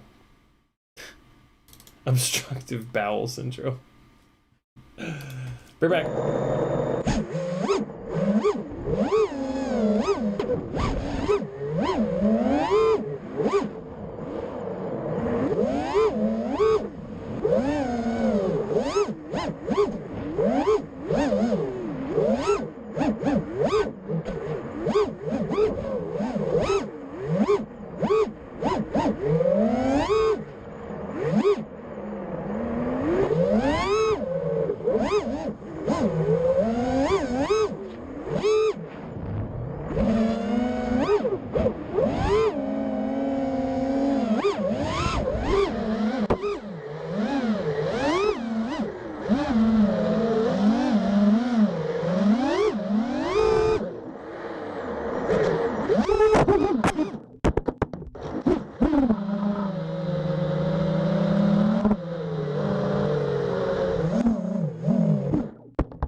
broken, that propeller's broken.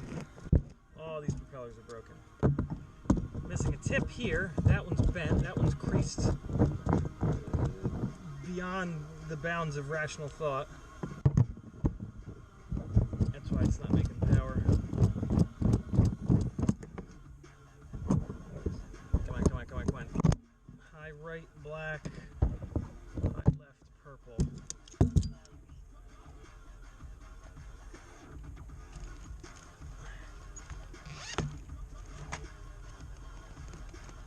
Come on, come on, come on, come on.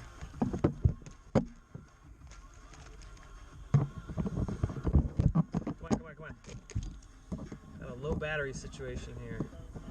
Come on, come on, come on, come on.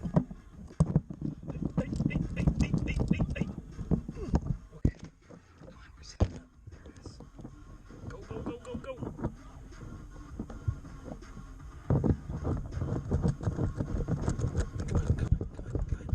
on, come on, come on.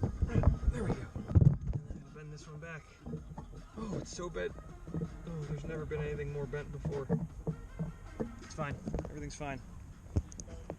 RPM filters to the rescue.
So that was way too much roll on that snap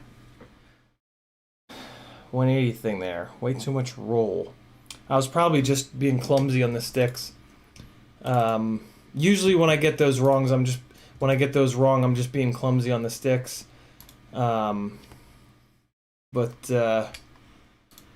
Yeah. Oh, that's interesting. Tiago says it's not strange when you reset OBS, you reset the USB streams. Huh. Okay. AM32 time. This little guy is ready to go be smashed. Hopefully tomorrow. All right.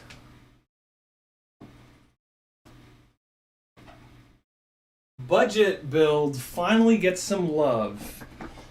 This is even more of a budget build now because this AM32 Mamba ESC was sent to me by Joshua Bardwell. So we're going from a $25 ESC to a $0 ESC. Shout out to Joshua for that. Very cool of him.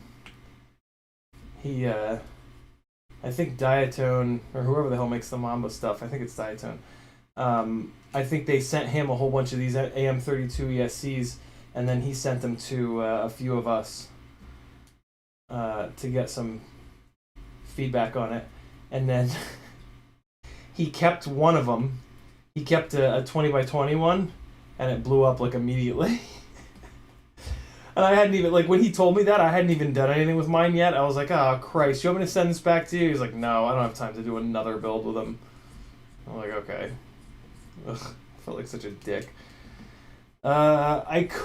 Technically, I could move this rig over to a Predator, but it's got a toothless nano in it, which is pretty close to the Predator, so I think I'm just going to leave the camera on this. What I don't like is that the toothless nano is so short that there's a bunch of standoff in view, which is kind of frustrating. I mean, I do have one more of the Predator Nanos.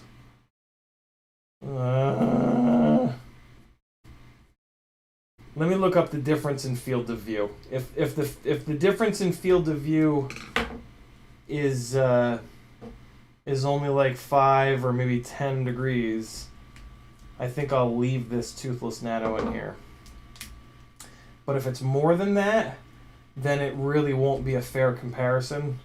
This rig is already going to have a different flight controller. It's still an MPU 6000 flight controller, so it really shouldn't matter. I mean, the gyro in the flight controller realistically is the only thing that's going to make one flight controller fly any different from another. Unless it's like one flight controller is garbage and the other is not. And this Mamba seems totally... Oh, look at that! We're going... This is going to be an all Mamba build. That's kind of cool. That's super fun. Not planned at all. So this is the... Hey, can I just put my head down and work on this? Can one of you guys do a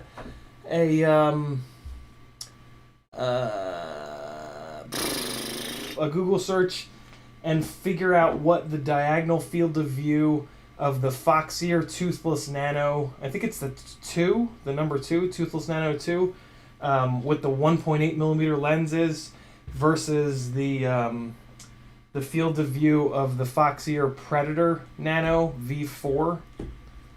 I would kiss someone that did that. I promise that I won't kiss you because that's...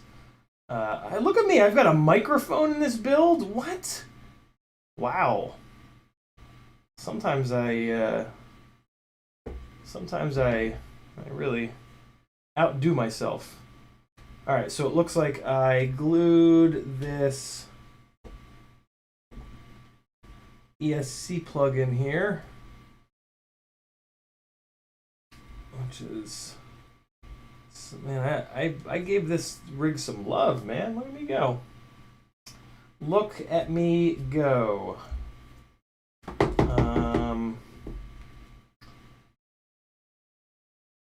I hate switching ESCs, man. It's like just enough work that it's super annoying. Like, it's not that bad, but it's the... I don't care about the motor wires. It's the goddamn battery leads and all the stuff that's hooked up to the battery leads that annoys me, right? Like the VTX and and I run these stupid race wires on the back of these. These constant on race wires because of the one time that I lost my rig in a little tiny pond. And the constant on race wire was the only reason I was able to find the damn thing, because it was sitting there blasting underwater. And I was like, oh, there the rig is, in the really dark, murky water. I would not have found that without having to like go into that little pond with my feet, you know? F that noise. Too old for that.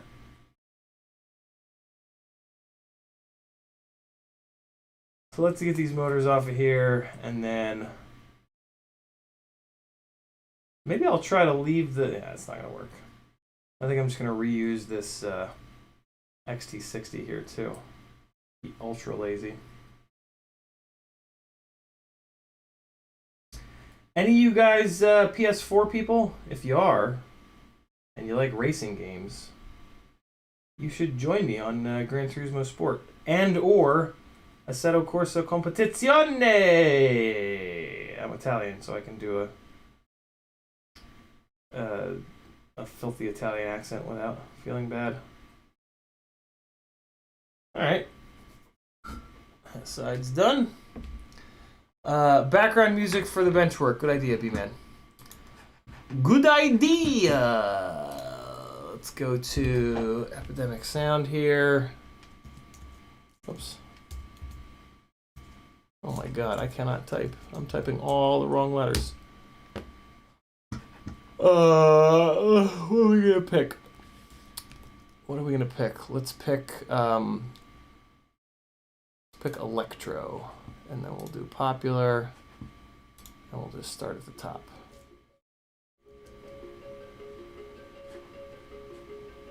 It's funny, the most popular in any one of these genres, the most popular songs are the ones that you've heard before. Everybody has obviously realized that they can sort by popular. Forevermore says, "Viz buzz woo, my expert opinion." You learned something today. Less Obese Quad says, just watched the new Chris Rosser video for the Glide. Interesting results. Yeah, for sure. Alec Dvornik says, Motor 3 goes out after being on for more than a couple seconds. I guess I have a bad ESC. Fanatec came out direct drive wheel for $349. They did, bad habit, but that's no steering wheel. That's just the base, right? You're going to spend like another $200-300 on the steering wheel. So it is pretty expensive. And then you're going to spend another $200 or $300 on pedals. So it is going to add up.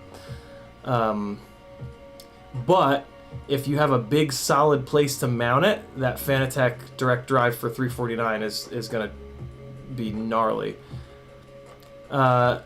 Motor 3 goes out after being on for more than a couple seconds. Yeah, that sounds like a bad ESC to me, Alec. That blows, man. On top of the fourth motor not spinning at all. Yeah, it's a bad ESC. Make whoever you bought it from send you a new one. F that, dude. Don't take that shit. That does not sound like it's your fault.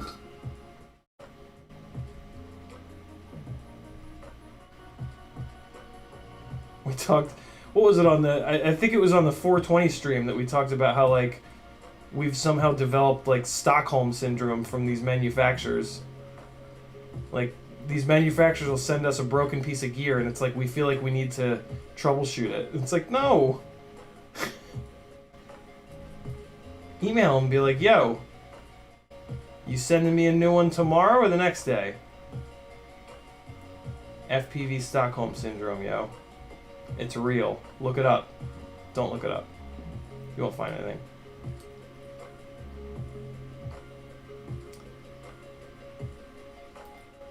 Alright. And the last couple here. Just get under here. Pull this guy off of there.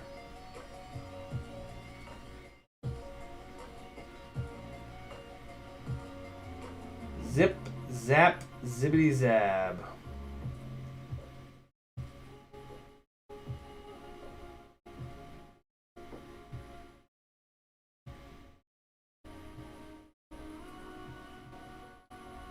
I'm also really interested to see if the this rig has had video noise issues, which I attributed to the fact that it has an ESC that only costs $25. So we're gonna get to put that to the test here with this AM32 ESC. I bet you the video noise issues go away.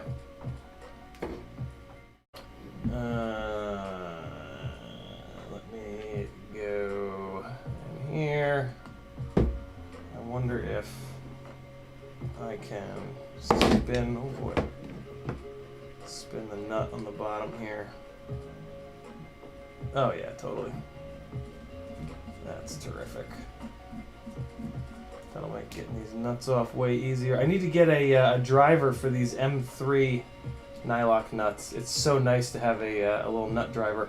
I have a nut driver for the M2s. Oh, I love it. If somebody doesn't say that's what she said, I'm going to be very disappointed. I can't believe this is the most popular electro genre song. Oh god, my hair's stuck in the light above me. There we go. I need a fucking haircut, man. Shit's getting out of control. Holy shit, bad habit. Oh my god. Hey, Ruby Tim, thank you. Predator is 155 with the 1.7. Didn't even know that was an option. Toothless Nano is 160, Predator 150. So it's a 10-degree difference, huh? Oh, that's annoying because that's like just... I really wish it was a 5-degree difference. Oh, god damn it. I'm not changing the camera. This one's... I have this one hardwired in. I'm not changing it. It's fine. It's fine.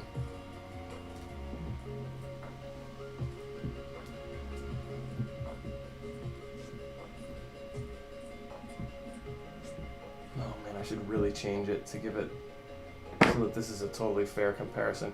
No, you know, I'm not going to feel a difference on the AM32 ESC, but it's a better quality ESC than this one, and yeah, whatever. We'll get to look at the configurator and see if there's any magic in there. Or maybe, I mean, maybe it'll make a difference. You never know. Oh, man. I gotta desolder this. I forgot. I gotta take these battery leads off because I got all this wacky shit double, triple soldered to them. Okay. In we go.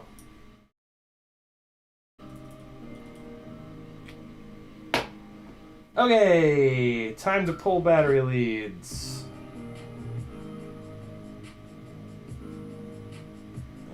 Alright. Let's get this guy first. I'm just gonna... I have like 3 wires on this one, on each of these pads. So I'm just gonna try to pull the whole goddamn clump off. Just gonna add a little bit of fresh solder here to get a bunch of flux up in there, because I want to just try to get the whole thing off in one go. And there we go. That was nice and quick. All right, there's that, and it looks like there's one more wire hanging out on there. Let's get that guy out of there. Okay, cool. I think that was everything. Let's just go directly over to the positive pad and just add, oh, nope, there it goes. Man, 700 degrees is hot, yo. 700 degrees just blows through these big wires. Kind of crazy.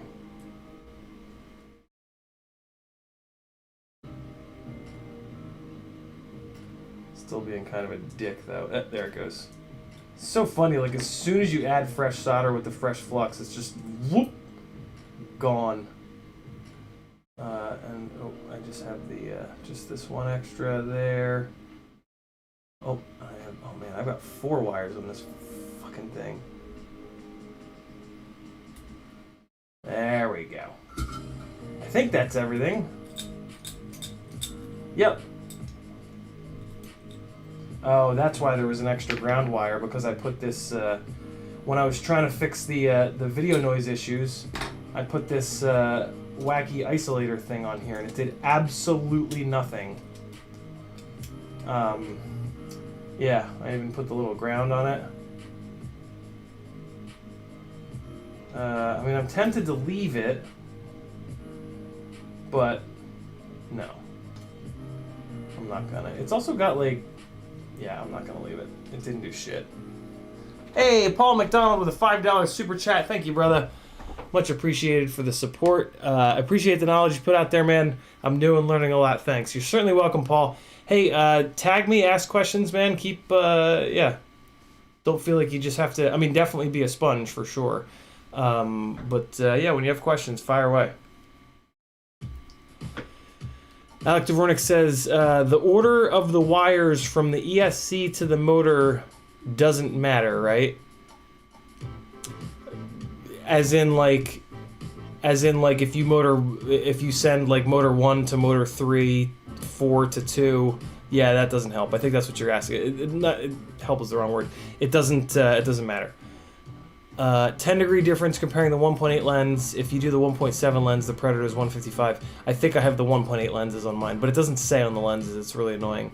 Predator has 2 angles. You can change the lens. Yeah, I'm pretty sure I have the lower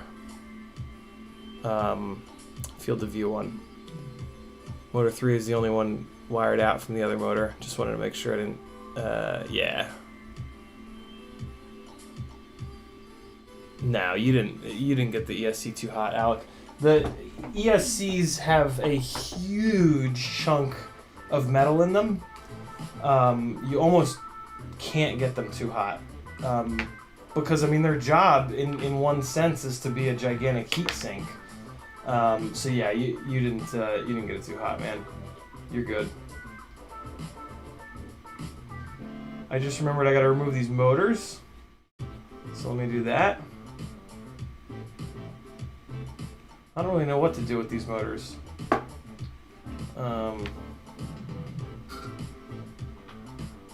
Maybe I'll do maybe there'll be giveaway items. Unless somebody wants to buy a set of used Nubidra and Flow 2306.5s from me. They're 2400 kV. I had them motor limited down for 6S. They're really good. They're just a little too heavy.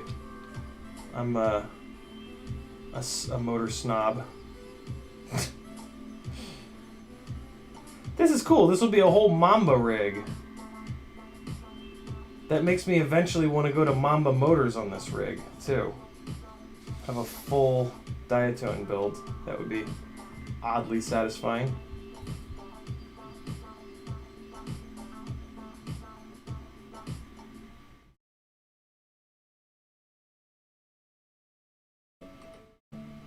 Da da da da da da.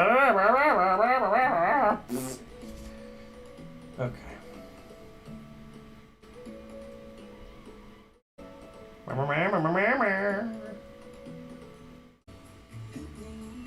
Alright. That. Ah, the wonders of flux. What a beautiful substance. In a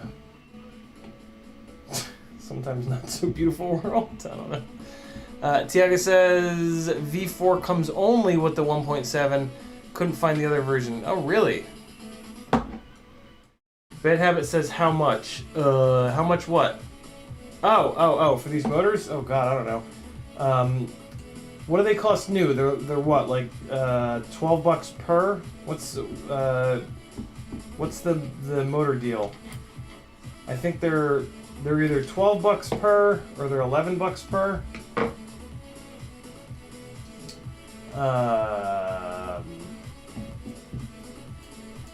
And I think I have 5 or 6 of these.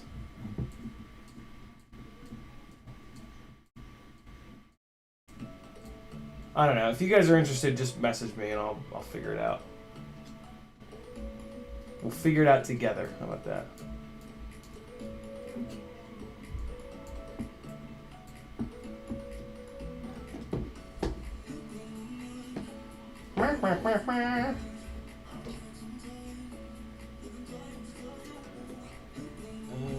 Right. Ooh, that motor screw was a little loose. It's scary.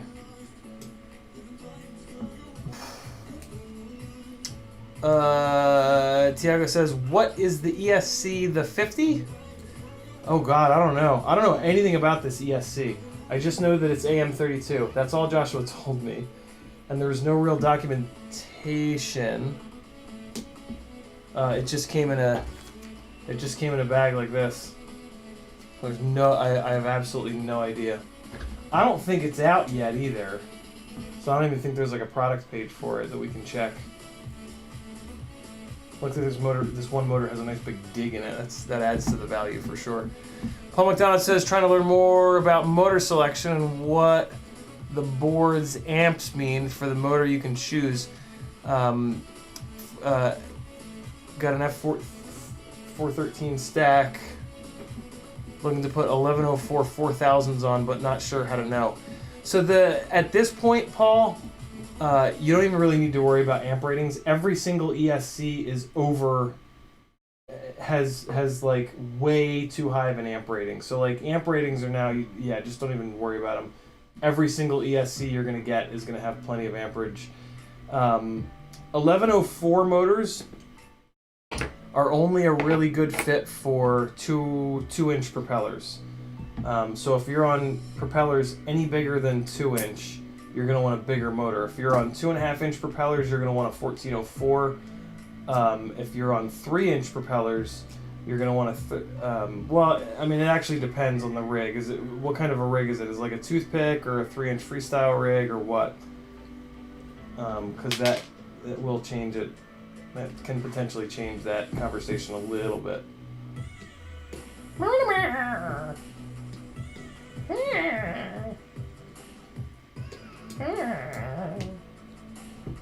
What's up, Fairly Functional?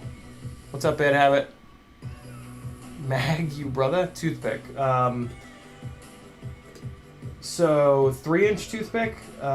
If it's a 3-inch rig, you're gonna want like a 1303, unless you already have the motors.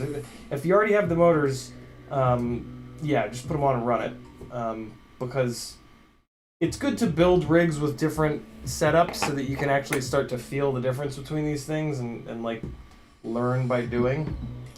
But if you haven't bought the motors yet, you're going to want 1303s if you're looking to do a 3-inch toothpick. That's a much better motor size.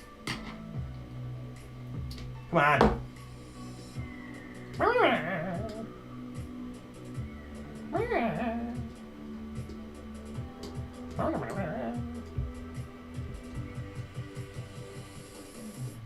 Come on, get in there. There we go. Yeah. Tiago says, ooh, that's a prototype. Yeah, I had a feeling. I wish there was some info on it. Like, I mean, yeah, it could be like a 10 amp ESC for all I know. I'm more worried there's like some, like, I don't know what the plug, oh god, yeah, you know, I don't know what the fucking pinout is. Is it silk, oh, it's silk screened on the board, thank god, okay. Yeah, I mean, like, we don't look at the instruction manuals anyway, but like not having one is a different story. You at least want to have it available. You are certainly welcome, Paul. Message, not mag. I thought it was mag. But you did type mag. Okay, good. Not crazy. All right. Okay. Now, the hard work begins. I'm tempted to wire up the motors first, just because it's a little bit easier. Yeah, I'm gonna go for the satisfying thing first, and zip these motors on here.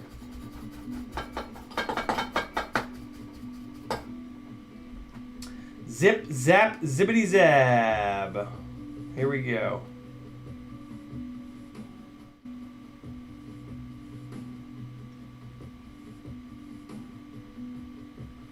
So I'm putting T-Motor F40 Pro 2s on here mainly so that I can do a good head-to-head of AM32 versus BLHeli.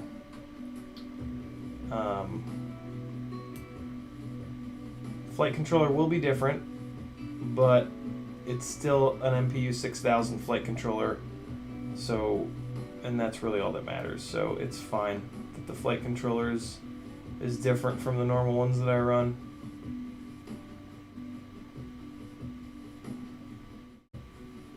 This flight controller has actually been really decent. I don't love the pinout, and there's a couple little weird things about it that I don't love. But other than that, I mean, it's been totally fine. I can't fault it. I haven't flown this rig a ton, but I have crashed it a good amount. So, yeah, this Mamba F7 seems to be a half-decent option for a flight controller.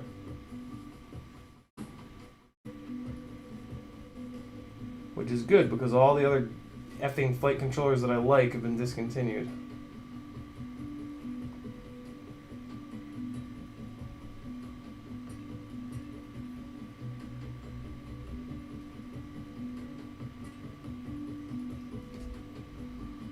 Alright.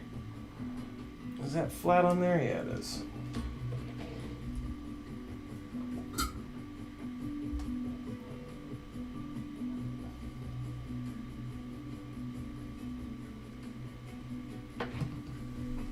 Hold on a second.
Repeat after me.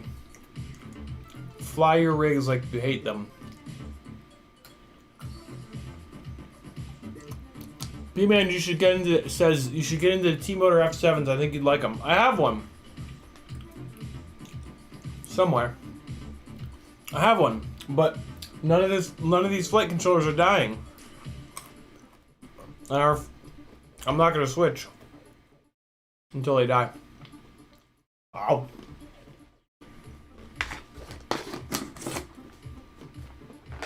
All right. More work.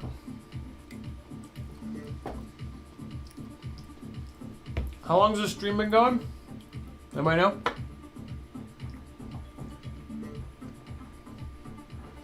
Oh wait, no, they bolt this motor down. Ah.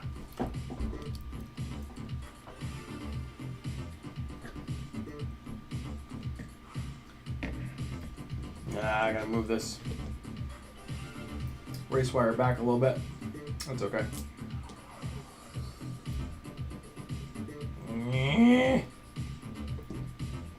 Let's push this back a tiny little bit.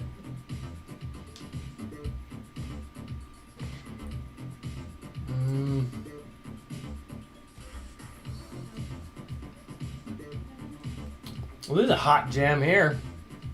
2 hours, Richard says.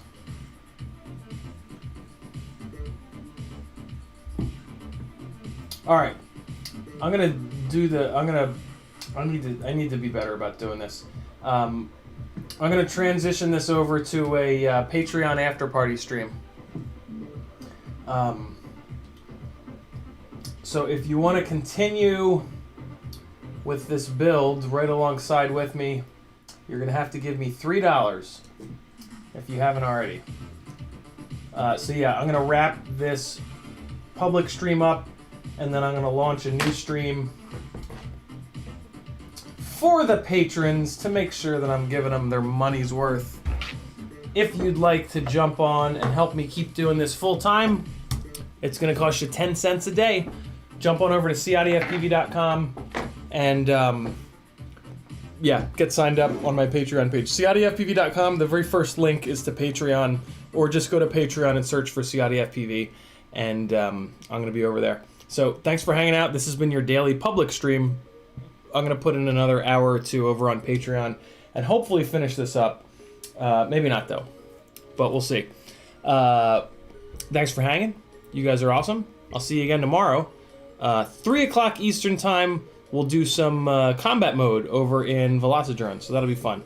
See you guys tomorrow at 3. See some of you awesome people in a couple of minutes. I gotta make the thumbnail, I gotta schedule the stream, so it'll be a couple minutes, but you're gonna get an email notification from Patreon. There's gonna be a Facebook group hit, and then you're gonna get a Discord notification if you're a patron as well. So I'll see you guys in a minute. Be good. Here's a tiny little bit more flying, just to send us out. Oh, flying at the creepy spot. Yeah. See you guys in a minute.